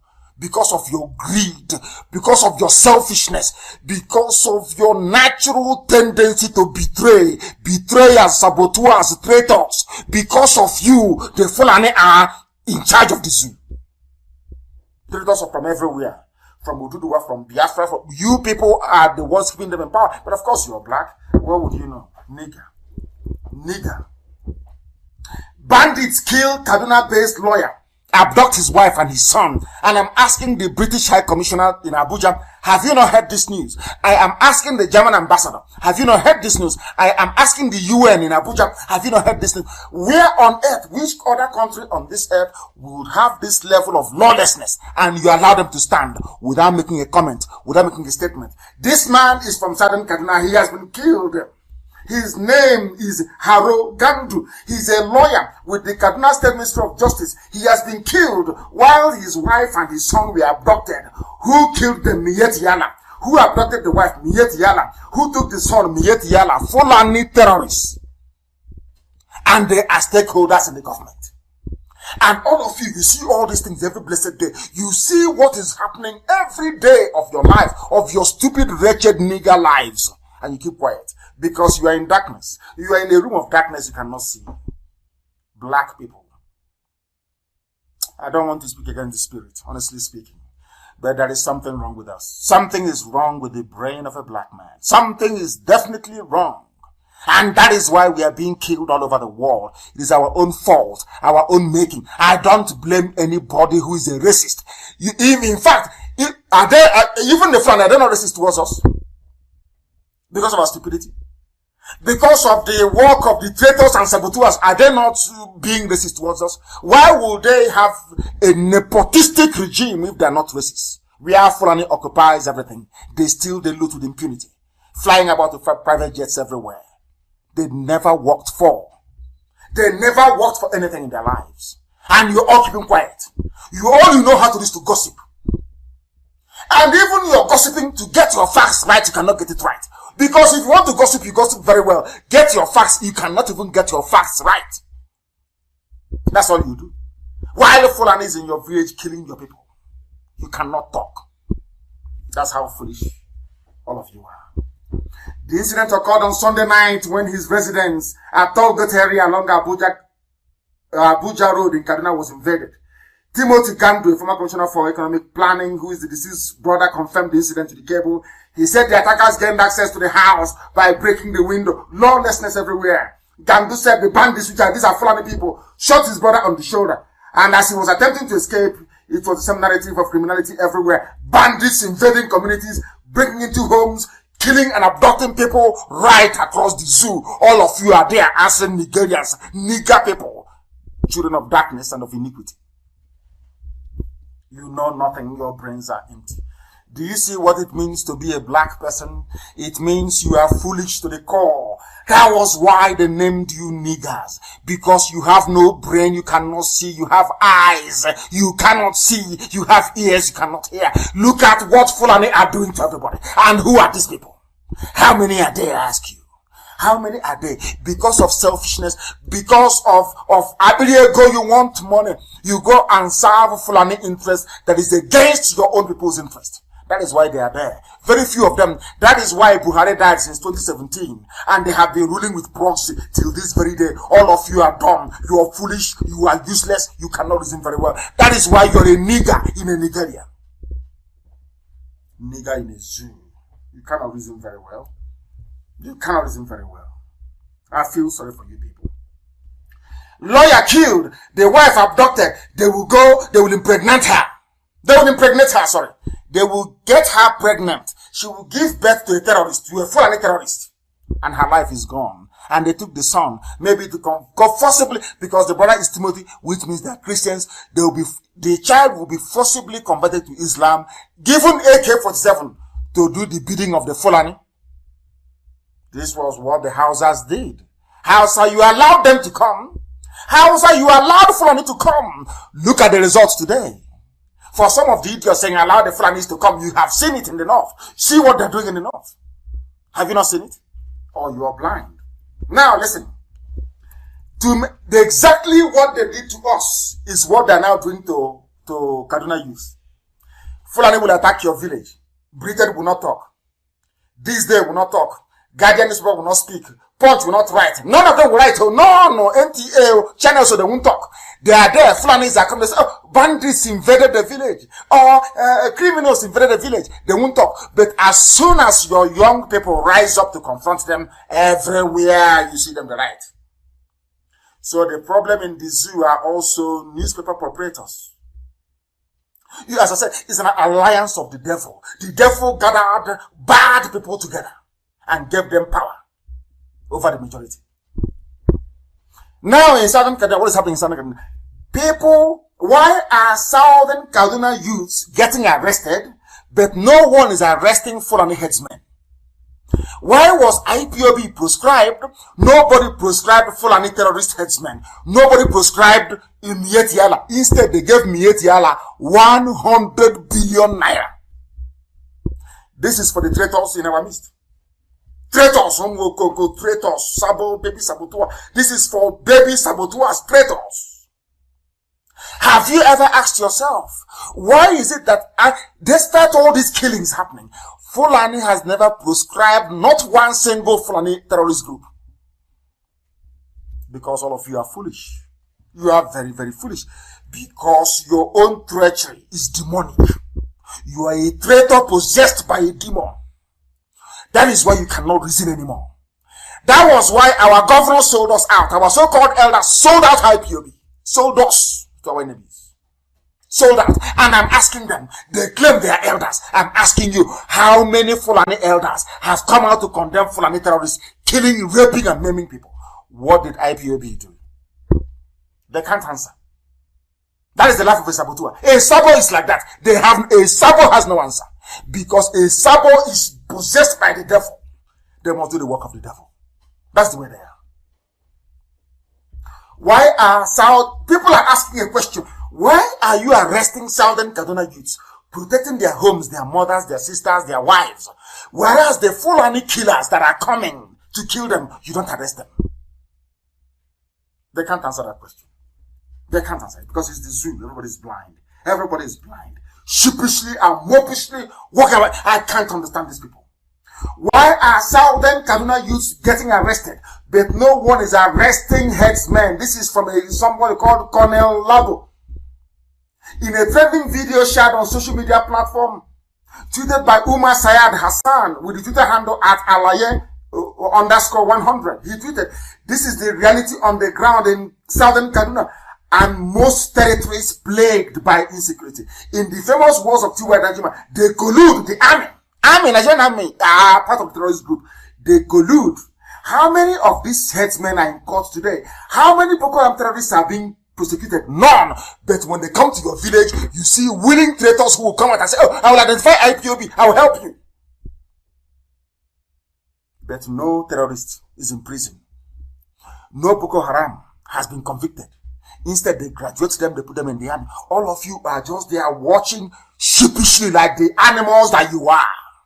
Lamb to a slaughter. Doing nothing. Only gossiping. Gossip and gossip and gossip. People, young men and women are being arrested in Southern Kaduna for no reason, for defending their homes. Whereas the Fulani headsmen are coming with the help of the army, with the help of the police to kill. And I keep asking Britain, are you telling me you're not seeing what is happening in Nigeria? Facebook, are you not seeing what is happening in Nigeria? Are all of you blind? You are white people. Are you blind as well? You are white. German ambassador, are you blind to what is happening in the zoo? EU, are you not there? Are you blind? You're in Abuja. EU, are you blind to what is happening? UN, are you blind to what is happening? Are all of you blind? Or is it the petrol money they give you that have turned your brain upside down? That you want the corruption, the killing to continue? Such hypocrisy is unacceptable. That's why I said this year, 2020, the world must declare their stance. We have all the details. We have all the records, videos, pictures, articles, and we have them in abundance. Let me see how you're going to convince the court of world opinion that the zoo Nigeria should continue. Let's see how you're going to do it.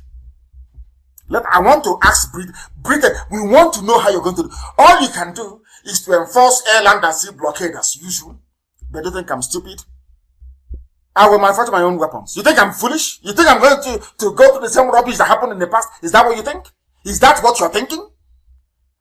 This time to be all out destruction, everything will die. I'm telling you the truth. You people are there, Europeans are there, Americans are there, Canadians are there, and all the people are being killed, their mothers being raped, their wives being abducted in broad daylight. People are there keeping quiet. You're not talking. People who are defending their homes are being arrested. All of you, international diplomats in Abuja, you kept quiet, all of you. Because of what you're getting from the corrupt system in the zoo, Nigeria.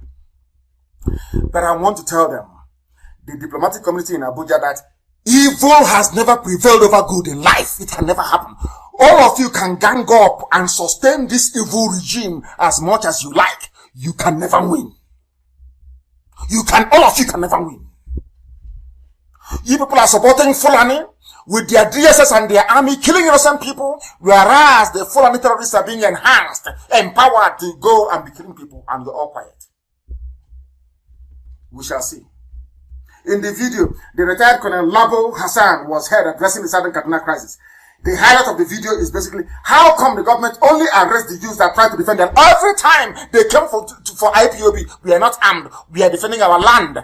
I formed the BSS and said, these very people will defend our land. They said no. Arrest him, kill him. Igbo politicians, Igbo, IGPO, traitors, Somo, Sabo, all of them, and the so-called elders. Now, today, they're killing our mothers, they're blocking our daughters, they're raping them, they're slaughtering them, and cutting them into pieces. Nobody is talking. Sabo will not talk. A traitor will not talk. The corrupt politicians will not talk. Our land is barren. Look at what they're doing in Southern Kaduna. And I'm sure when they came to invade my house, there was some people from Southern Kaduna who were dancing and jubilating. Oh, Nnamdi Kanu wants to divide Nigeria. Have you seen why? Go now to Southern Kaduna and tell them about one Nigeria. You hear what they will tell you. And I'm saying to them, this was what I was warning you against. I told you, the Fulanis will come, they will kill you, they will rape your mothers. In broad daylight, Britain will not say, Pim, Britain cannot talk. Because of oil money. Because they see Nigeria as a bunch of, is a country full of idiots and fools. To be taken advantage of. And that's what is happening today, isn't it? Is that not the case? I'm asking you. So how come in a place with the level of corruption and lawlessness you have in Nigeria, nobody is talking in the whole world? Have you asked yourself, why is Al Jazeera not talking? Why is CNN not talking? Have you asked? It is all a global conspiracy to keep the black man down. I'm telling you the truth. That's what it is. Forget all the nonsense until this is crap, rubbish, crap, garbage. The zoo, Nigeria, is where the fight is. That is the heartbeat of the whole of Black Africa. They know the solution is there. So that all they are good. I've asked you this question. Why do you think that in the UN, when you discuss Biafra, people walk away, they run away from the meeting? Because the devil is at work. Don't allow Biafra to rise. That is the job that Britain, that is their commission. It is the duty of Britain to ensure that black man can never be free. Forget all that garbage. Garbage. Black man will never be free. It is the job of Britain to maintain that the black, because they see blacks as foolish people. And we have been behaving foolishly. Tell me why Fulani, that is only about 4% of the population, will be doing what they're doing and getting away with it. How? Please explain to me. If every ethnic group can take care of their saboteurs within, things will change overnight. I'm telling you, there are some sabo that will come and tell you about freedom. Sabotua, karaka. Freedom, we want to be free. But behind, they have collected their own share. I'm talking rubbish. You hold meetings with them, and DSS will hear the next second. You don't know that? That's the life of the saboteur. I am very happy that somebody called Labo Hassan, not a Biafran, not a Duduwa, is lamenting, telling you that this is what we are seeing. Our youths are being arrested the same way they are arresting and harassing, even with the help of some traditional rulers, harassing and arresting IPOB family members who are there to defend the land. Do such people deserve to live? Do they deserve to see the light the next day? Southern Kaduna. Go and tell the young lawyer about one Nigeria. He's dead, the wife taken to be raped mercilessly by uncircumcised Janjaweed. Probably impregnated in the process. The son is gone. The son will now be trained to hate his father's people and will become a jihadist. In your one Nigeria. And Britain is not writing a report saying the situation in Nigeria is so dire that something ought to be done. No, there is even oil. Will Italy speak? No. There is Egypt. Egypt is making money. Will France talk? No. There is a Total. They're making money. How about US? No. Ambassador has been stuffed with cash. The US ambassador has been given money, so they will not talk. That's why Halliburton is there and ExxonMobil is there. Every major country has a share. In Biafra land, they have a share in oil. China has no share in oil, but they have said to China, take any part of Nigeria you want. That is their game, if you don't know. If you don't know, we tell you. That is their game. And Army, why are you not in Southern Kaduna? You claim you're here to fight insecurity, you're about helping police and all that rubbish. Why are you not in Southern Kaduna? Why are you in Biafra land? All those stupid checkpoints, all that rubbish. Why? Because we have limited manpower to tackle Southern Kaduna killings. So if you cannot go and deploy in Southern Kaduna to keep the peace, then how can you defeat Boko Haram? How can you defeat ISIS? Al-Qaeda in the Maghreb? Ansaru? Amiyetiala? How can you defeat them? How can you defeat all these people if you cannot go to Southern Kaduna to keep the peace? At least be a peacekeeping force. No, because the army is part of the process. The army has been Fulanized. The army, they are now using terrorists. The army is there to make sure that the Fulani hegemony continues to advance to the sea, to the Atlantic Ocean. That's what they're doing. In case you don't know. In case you don't know, that is what the army, they asked the army, go and Google it, military commander, we have limited manpower to tackle Southern Kaduna killings, but the Fulanis are there killing people, being supplied weapons by El Rufai, the governor of the state. All the Fulani governors have ganged up, they are pumping money to their people. They want to take you over. Then what are the Southern governors doing? They are helping them. What are the Southern traditional rulers doing? They are helping the Fulani by trying to clamp down on IPOB. And the day we rise up, I know them very well. Any day, oh, they're terrorists. We tell you, they're terrorists. As if we don't have the dose, we have everything. Well documented, well prepared. Stage after stage, line by line. They can control. That is why I've been warning IPOB. You people must go on Twitter. I said everybody is an order. Everybody. Before the end of August, I want every IPOB family member to be on Twitter. I don't care if you know how to tweet or not. Our lives are in danger. You people want us to repeat the same mistakes of 70 when they shut the door on us everywhere. But on Twitter, everybody is a journalist. On Twitter, everybody is a correspondent. I am warning you now, you must go on Twitter. Because the real battle is coming. They are going to lie against us. They will lie against us. They will use saboteurs. They will use traitors. They will lie. They will keep lying and lying and lying. We must counter them. We must count all this evidence we have. We are going to use it to educate the whole world as to the evil going on. And I want the various countries of the world to ask their ambassadors in Abuja what is happening in Abuja. What is going on in the zoo in Nigeria? We are going to make it possible. The time now is 10:10. Am I correct? It's 9:09. Not 10. 9:09 p.m. in the land of Biafra. The same number of minutes past the top of the hour wherever you are. Wherever you are, the same number of minutes past the top of the hour. We are bringing you a live presentation that the world may know the truth about the zoo, Nigeria.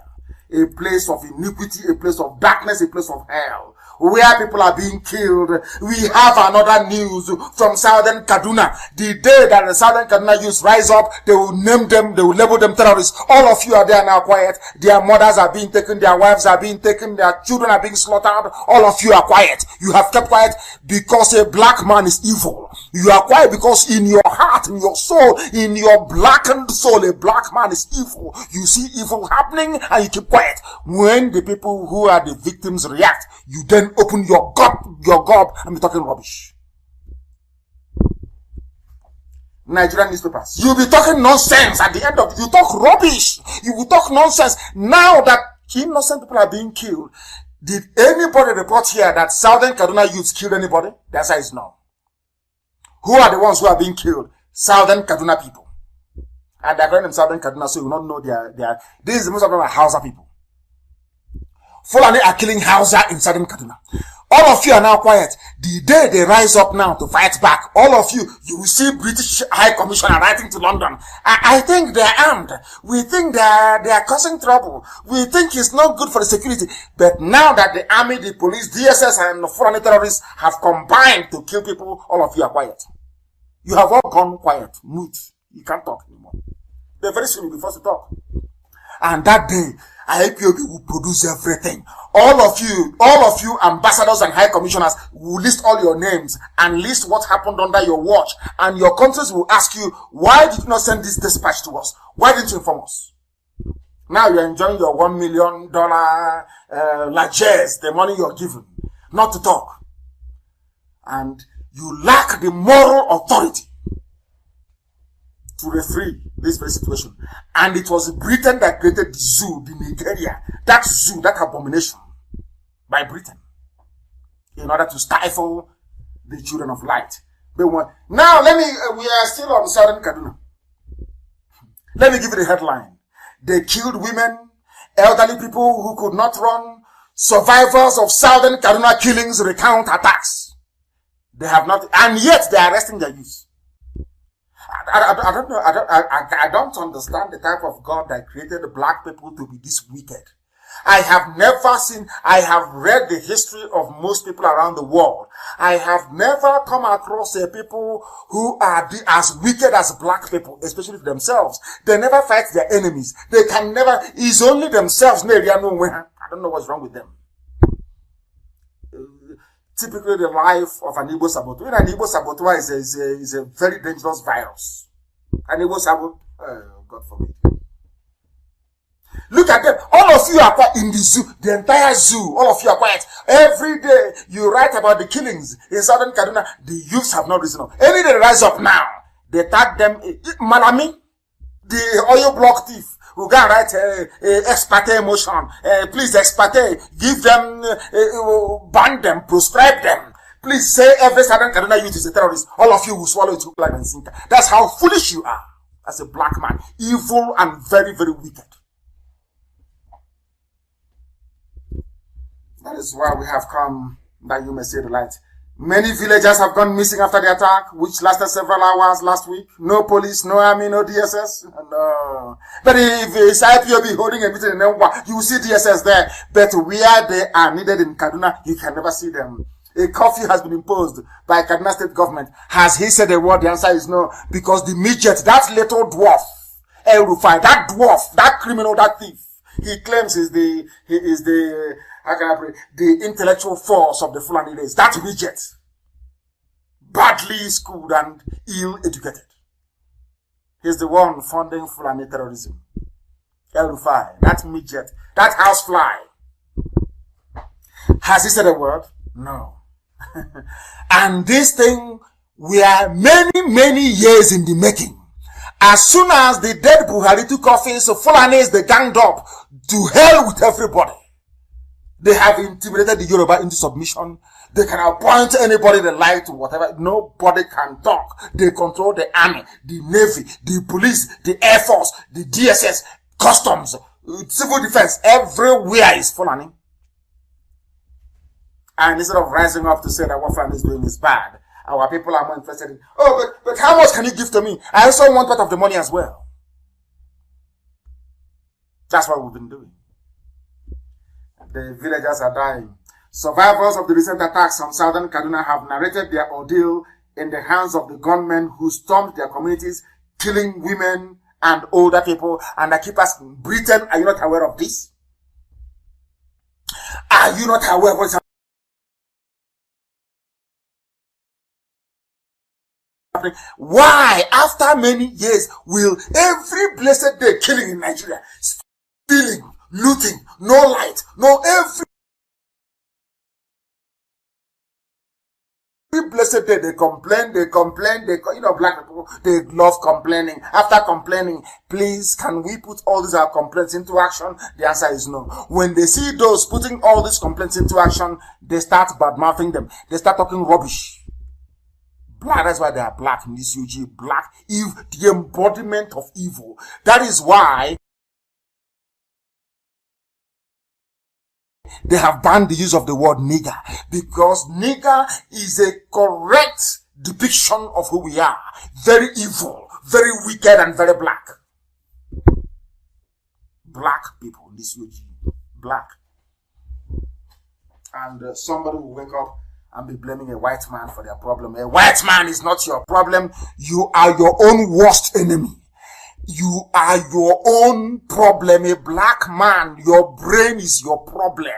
I believe some of our brains are black. We cannot reason. Light doesn't even shine on our brain. That's how primitive we are. A silverback in the Congo is far more reasonable than we are. And we have proven it time and time again. Villagers are missing.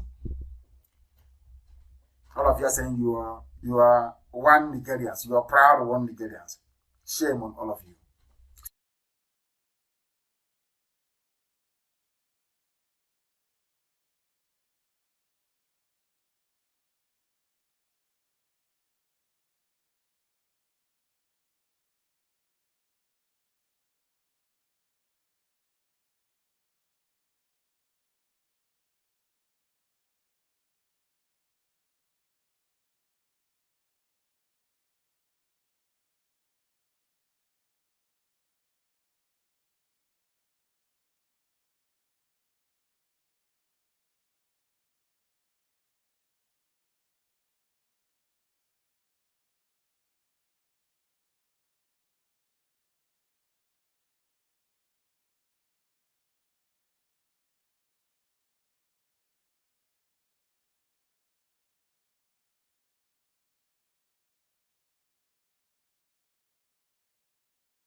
Shame on all of you.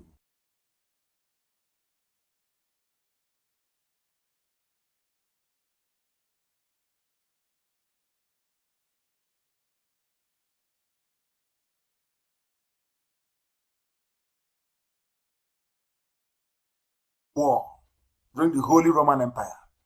Do Christians in the zoo actually know that the mother church, Roman Catholicism, the Pope will mount his horse with his sword and lead men into battle to fight for Christ? Are you aware of that? Go and Google it.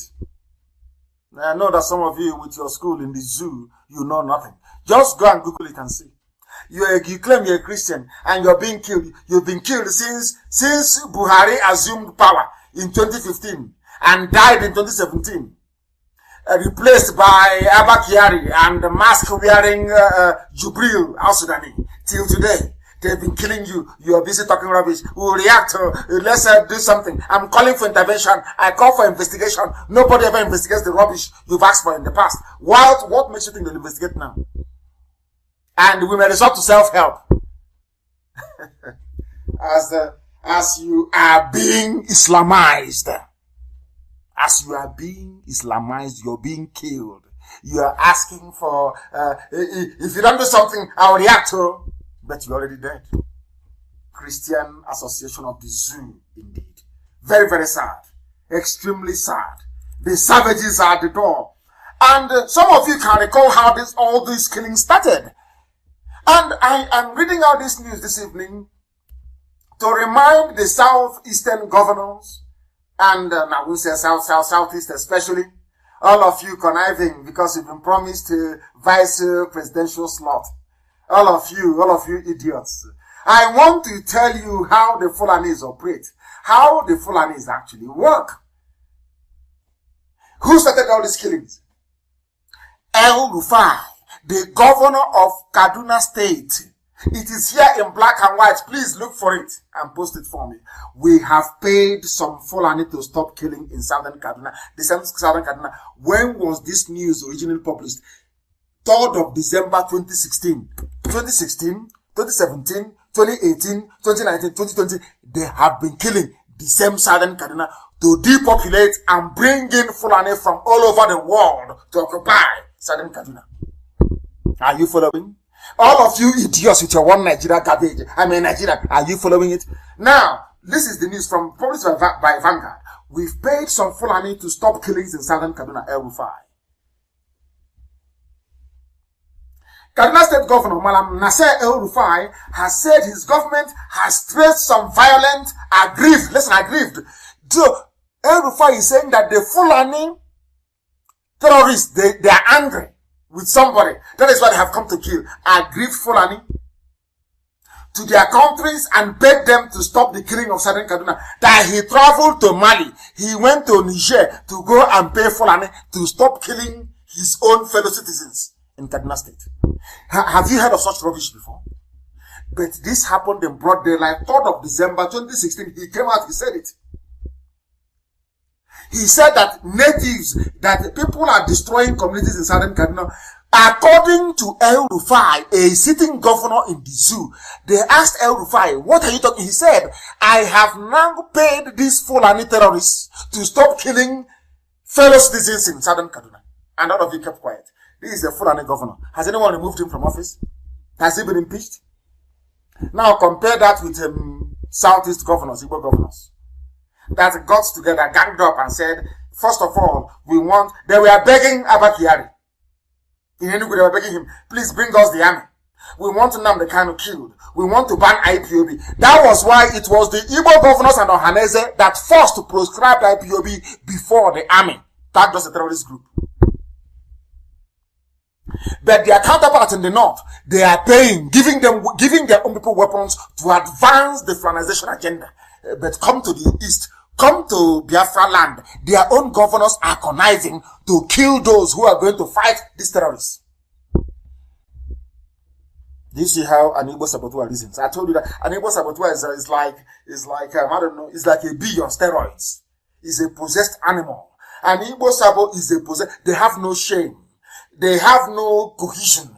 When you catch them when they are lying, they try to look for another means to lie. They are possessed. They are demonic. The worst sabo you can meet in life is an Igbo saboteur is, oh my goodness, you've not seen that type before. A Yoruba sabo can be a bit mild, or any other sabo from anywhere. An Igbo saboteur is a special breed. Special breed of saboteur. Traitor. Igbo governor sat down and said, let us kill IPOB. Igbo man. Sat and said, let us kill IPOB. Let's go and kill. They don't know that I know. They were the ones begging Abba Kyari to send the army. I have the name of the governor. They were begging Abba Kyari, send the army to go and kill them. Now they came to kill me. They killed 20 of my men. They killed many men. My parents died. Tomorrow now, when I get angry and I start killing people, they will start talking rubbish. Rubbish will be coming out of their mouths. Nonsense, animals from the zoo. Wild beasts. Nigerians start talking rubbish. But when they killed 20 of my men, they were there. They never said anything. They were hailing their army. But the day I give the order and we start killing their own army, you see them, they start talking rubbish. That is what marks out a black man as a demon. That is what makes a black man the lowest of the low on this earth, because of their wickedness and love of injustice and evil. A black man loves injustice, just like the diplomats you have in Abuja. They love evil. They want black people to die at the hands of the Fulani. Is doing Bill Gates a favor, because anything that can reduce black population, they welcome it. So if the Fulanis are killing all of you, then better for them. So you don't know. So some of you don't know this. Oh, what a shame. You don't know. That's what they're doing. The more they kill all of us, the better for them. That is what they love. That is what they like. But we are going to stop them in Biafra land. You see this 2020, this year. If this doesn't give, worse we give this year. We know where we stand this very year. I didn't say next year. I said this year we know where we stand. I'm telling you, this nonsense has to stop. This rubbish has to stop. It has to stop. And if they think they're going to stop us, oh, we are going to, they have forgotten. Go back to what I said in 2012. The weapons we will fight with, we will build it ourselves. I'm telling you the truth. We will build it ourselves. And they know it. They know what we're capable of. So you don't know. If our fathers can build what they built between 67 and 70, when there was no internet and no information, imagine what we can do now. They don't know we are ready. This year, if it doesn't, and every Sabo will suffer, we will catch you, you will beg and beg and beg and beg. Your eyes will be gouged out from your head. Every Sabo tour. Every Sabo, your eyes will be gouged out from your skull. So you go back blind to your Fulani masters and help them. Your blindness. Ndara. Mad people everywhere. We have paid some Fulani people to kill. Kaduna State Governor Madam Nasser El-Rufai has said his government has traced some violent Fulani criminals and killers and paid them money to stop killing Nigerians in southern Kaduna. El-Rufai made this known while fielding questions from some select journalists in his office in Kaduna. He openly admitted, for southern Kaduna, we didn't understand what was going on, and we decided to set up a committee under General Martin Luther Agwai to find out what was going on there. What was established was that the root of the problem has a history starting from 2011 post-election violence.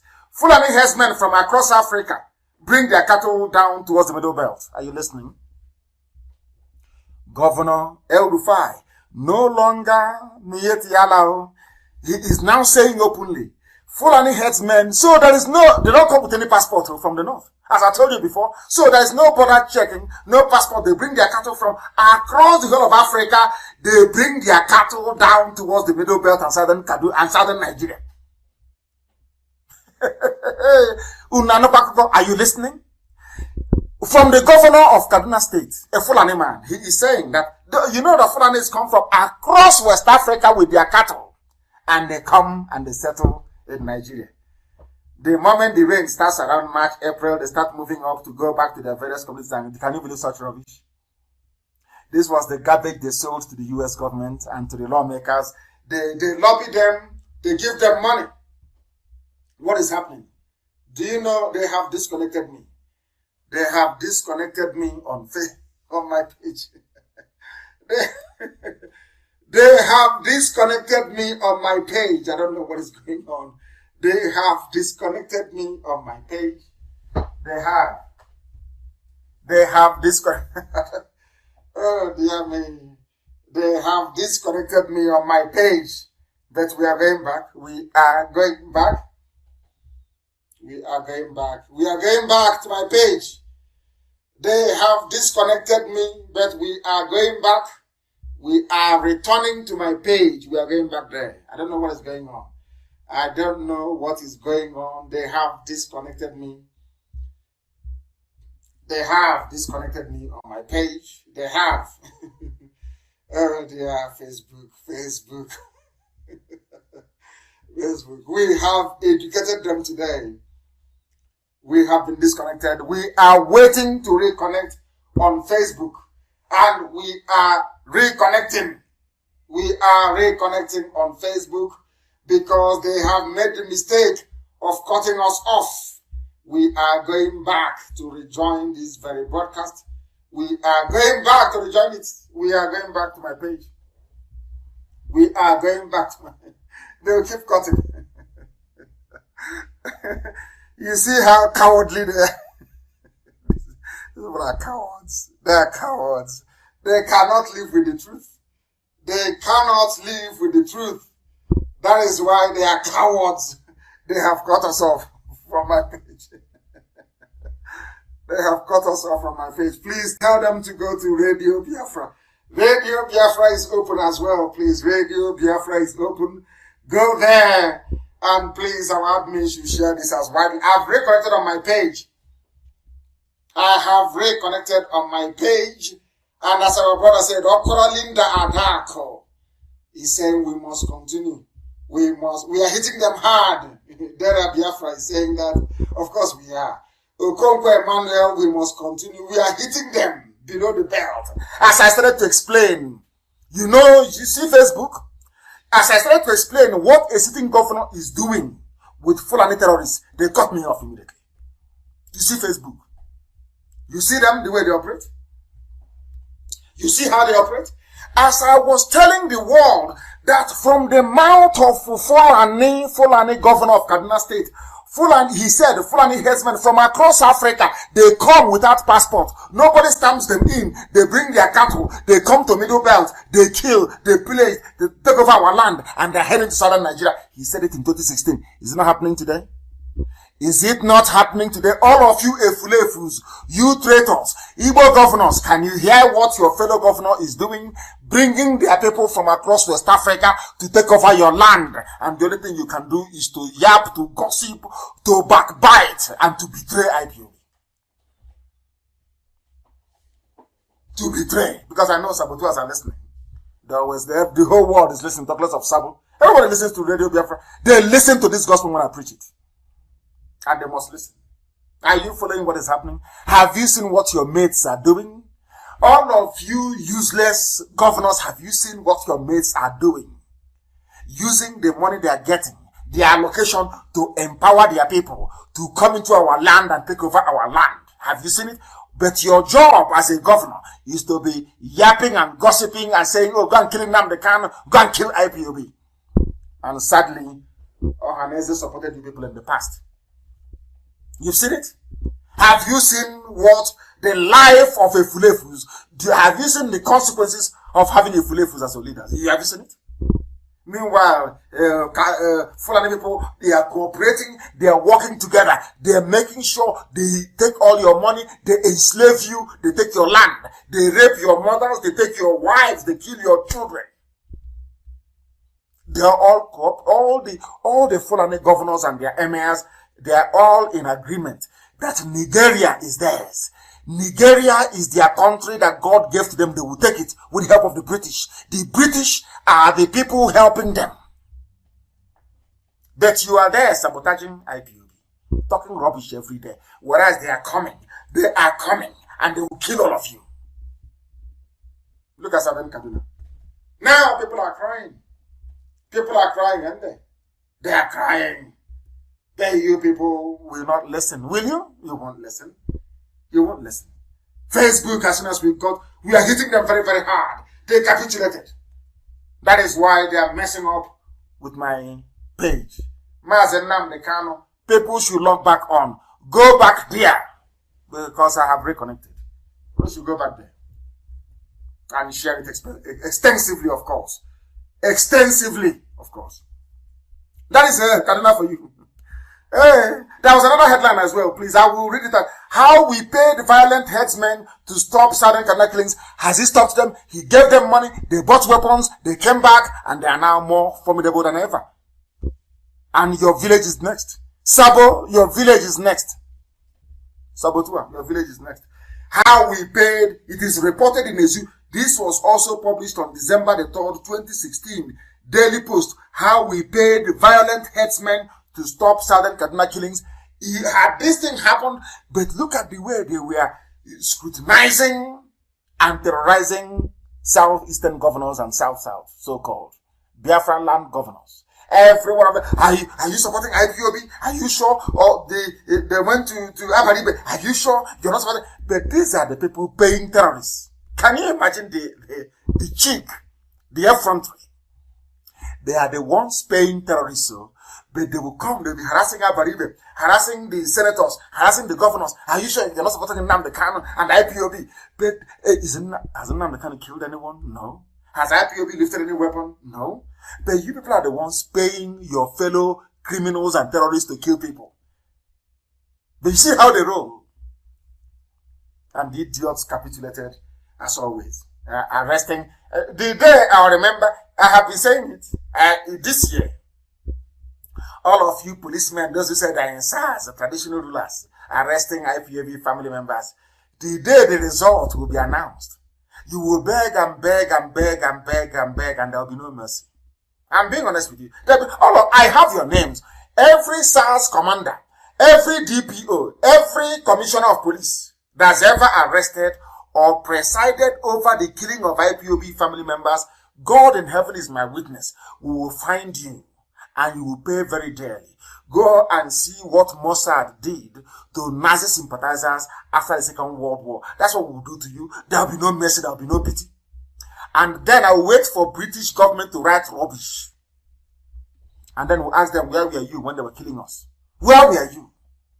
They are now killing people in Southern Kaduna. Nobody is talking. Nobody. Everybody has gone quiet. So, how we pay the violent headsmen, terrorists to stop Southern Kaduna? El Rufai. Fulani.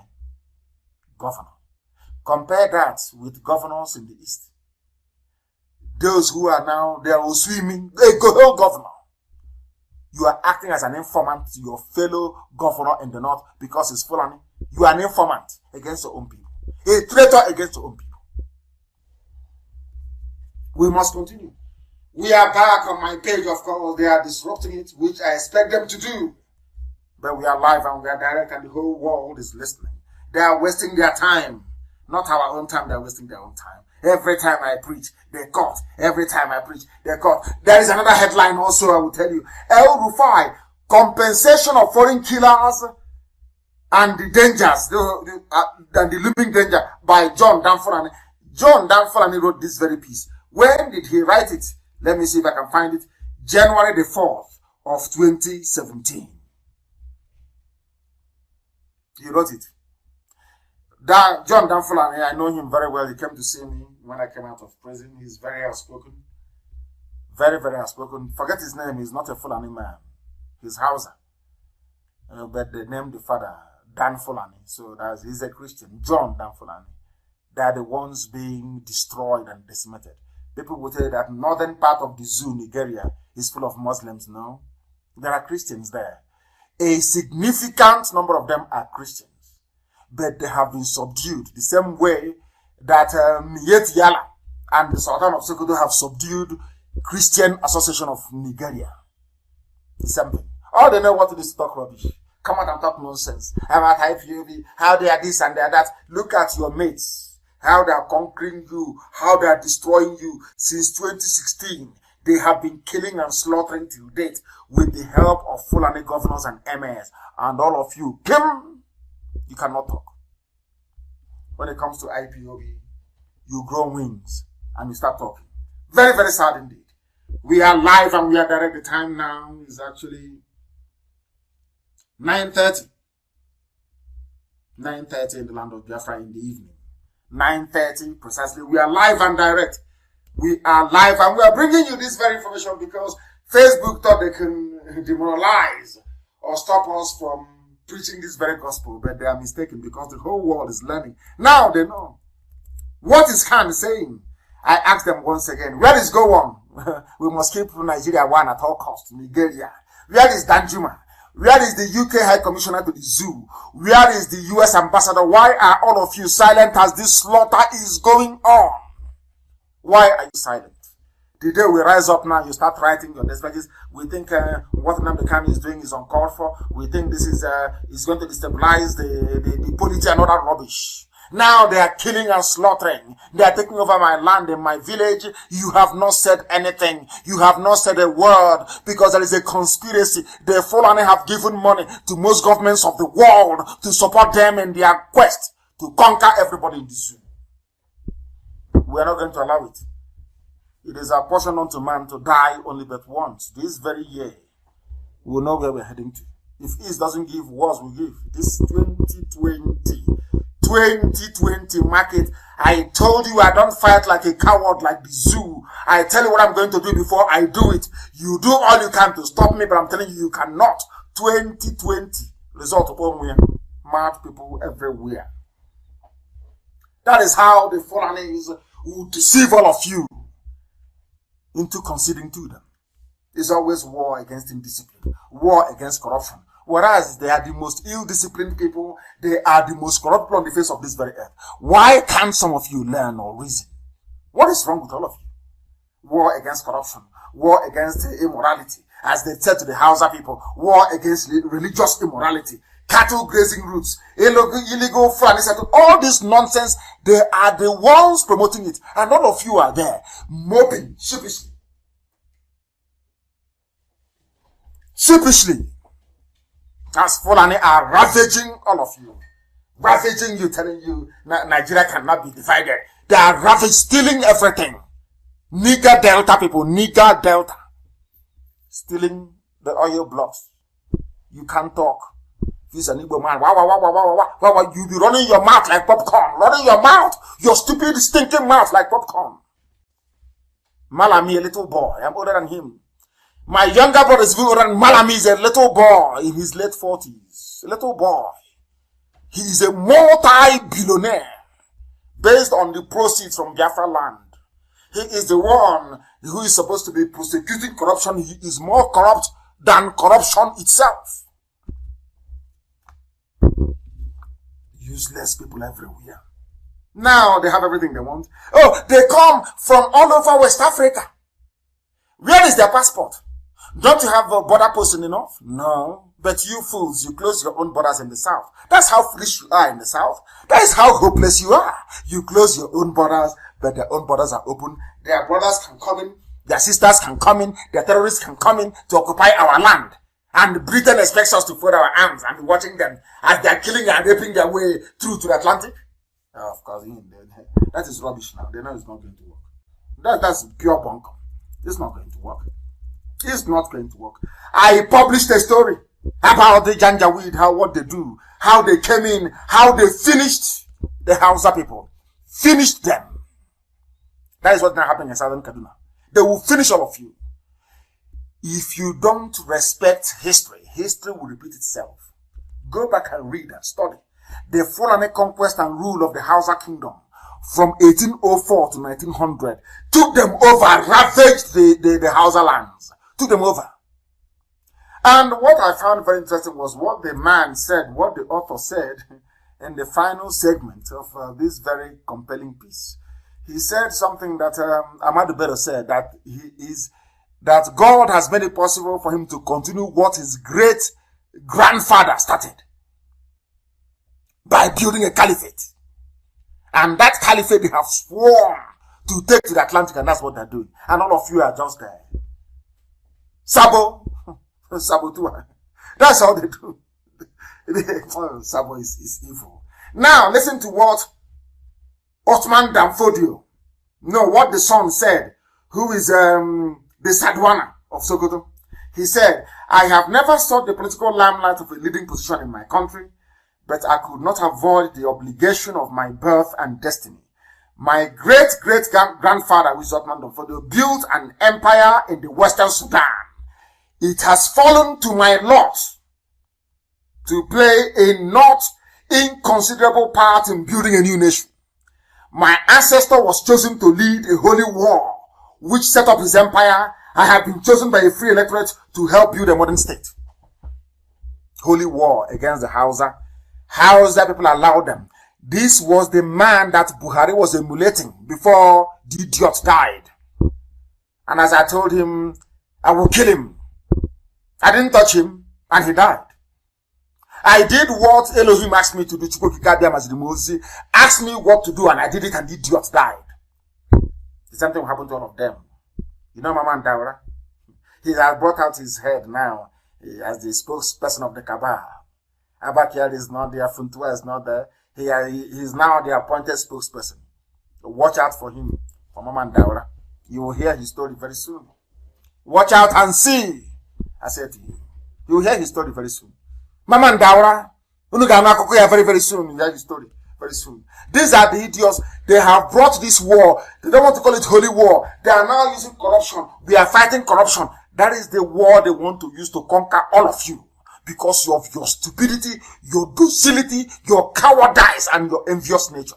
You are there and they're swallowing you alive. You are there. They are swallowing you alive. You will see what's going to happen.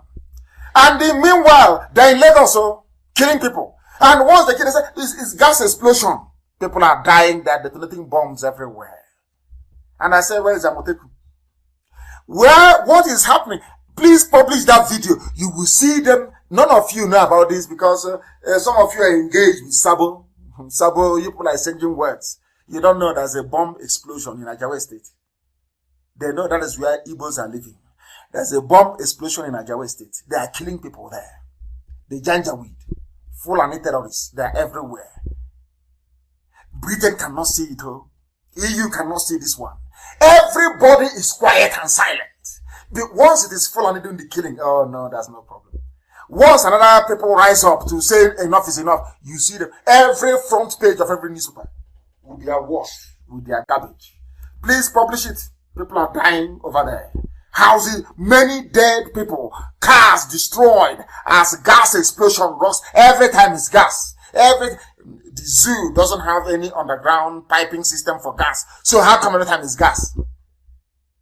How come since I was born in 1967 till the year 2015, or before Boko Haram came, I never heard of any gas explosion killing more than the person selling the gas cylinder, or maybe the customer. Now, what type of gas explosion? Is it the same type you had in Ojo Cantonment, in Trade Fair that killed a lot with gravity bomb? The same one you had in, was it in Osun State? Was it in Oyo State? Gas explosion? What type of gas explosion can cause such damage? Is it not gas cylinder that people use? Butane gas? Tell me where the gas cylinder is that cause such damage. Do you see how black people are?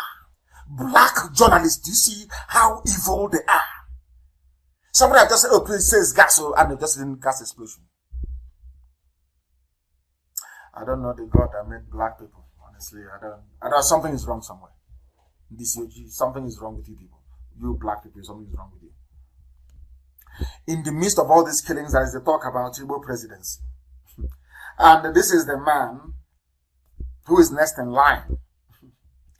After Abba Kyari, you have Funtua. After Funtua, it is him. That's what they do. They don't come out in the limelight together. This one now is the custodian of the dead Buhari agenda. He says it's Buhari's nephew from Daura. Now, at the end of Jonathan's tenure, they were crying for zoning to the north. Now they have got, I have said to people before, I said this in 2015, that they have the mentality of Islamic Brotherhood. They use the ballot box to get into power. But once they're in power, they invoke Sharia and they tell that God said this and God said that. Allah said this and Allah said that.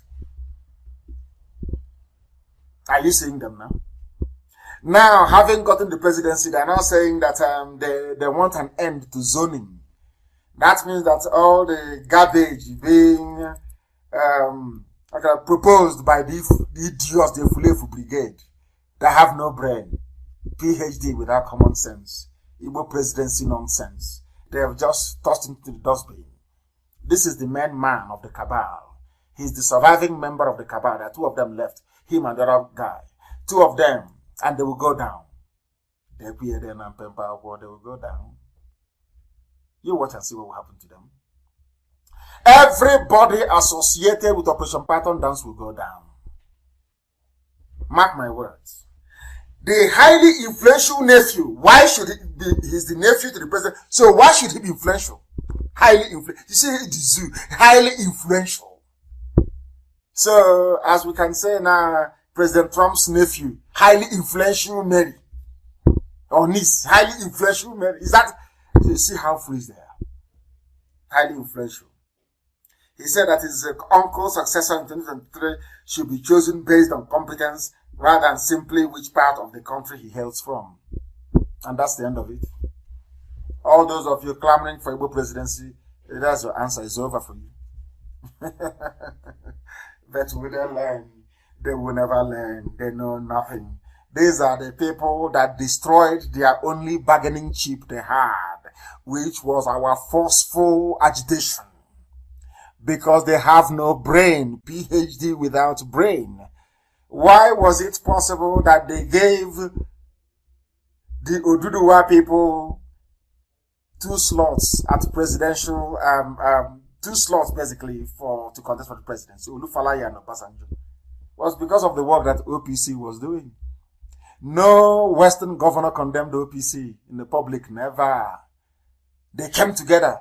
They put pressure on them. Disband OPC. Ban them. They said, no, we will not ban them. They got their presidency. But an Igbo man with his treacherous behavior. Treachery, Sabo, Kajara, Sabo, original one. The ones that said to them, get rid of, you want presidency? Okay, we'll give it to you. Get rid of Nnamdi Kanu and IPOB. They rushed immediately. They prescribed. Today, the same people that asked them to prescribe IPOB to give them presidency have now turned back and said, you will not get anything. It's based on competence. Oh dear, very foolish people. They know nothing. But Ohanese have come up to counter Daura. Insist on rotation. We are begging.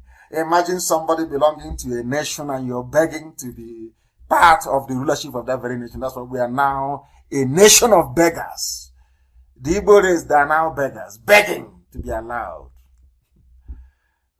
Dear. Something that Elohim never intended for us. We are Biafrans. We don't want anything to do with this.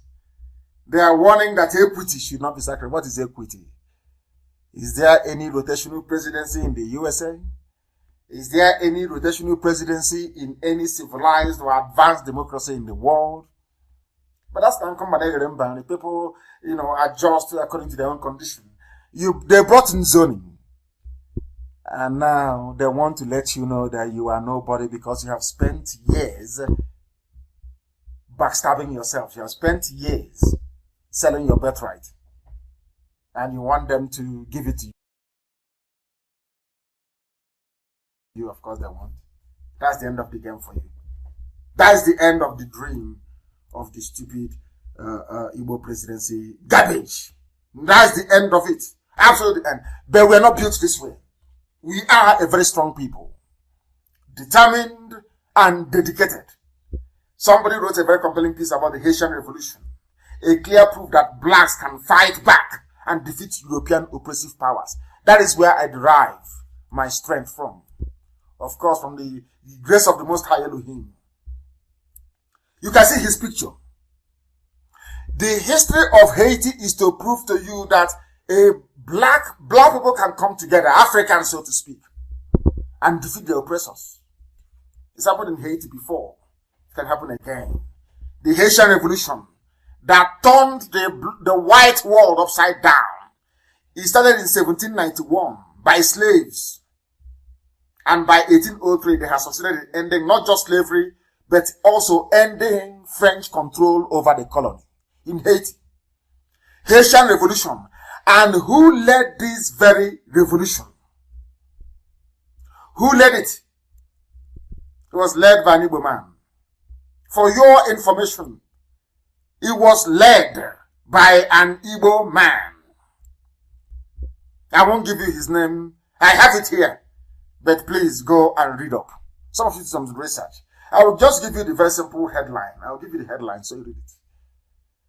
An Igbo man was the very first person to defeat a European army in the Western Hemisphere. The first person. Because, of course, Ethiopia defeated the Italian army much later on. Haitian Revolution. An Igbo man. The only people in the whole of Africa to defeat a white army in the Western Hemisphere. And on that note, we bring this program to a close. All of us must be on Twitter. And I thank you very much for listening to us this very evening. Despite the best efforts as they have, we have now become accustomed to disrupting and interrupting our broadcast. But we want to make sure that the whole world hears us loud and clear. Life is meaningless to us without Biafra. Meaningless. And this year, something will have to give. This 2020. Something must give this year. That is why we are letting everybody understand this. The reason we are under oath is because we have come to pursue only one thing in life, and that is to restore Biafra. Or we die restoring Biafra. It's never ever going to change. Never ever going to change. We are not asking for something that doesn't belong to us. We are asking for peace and tranquility in our land, the same way we were before the white British came. We are saying it because, with all due respect, as much of an Anglophile as I am an Anglophile. Don't get me wrong. I do not believe that God gave the powers to Britain to create any nation on this earth. The powers to create a nation resides with God and God alone, and not man. Britain cannot create a nation for us. Never, and call it Nigeria. The worst name ever. Nigger, never. We are going back to Biafra from whence we came. Oduduwa will return to Oduduwa. Everybody will go back to where they come from. And then, should our children or their children's children decide to come together to form a nation, that's entirely up to them. As for us, we are for Biafra.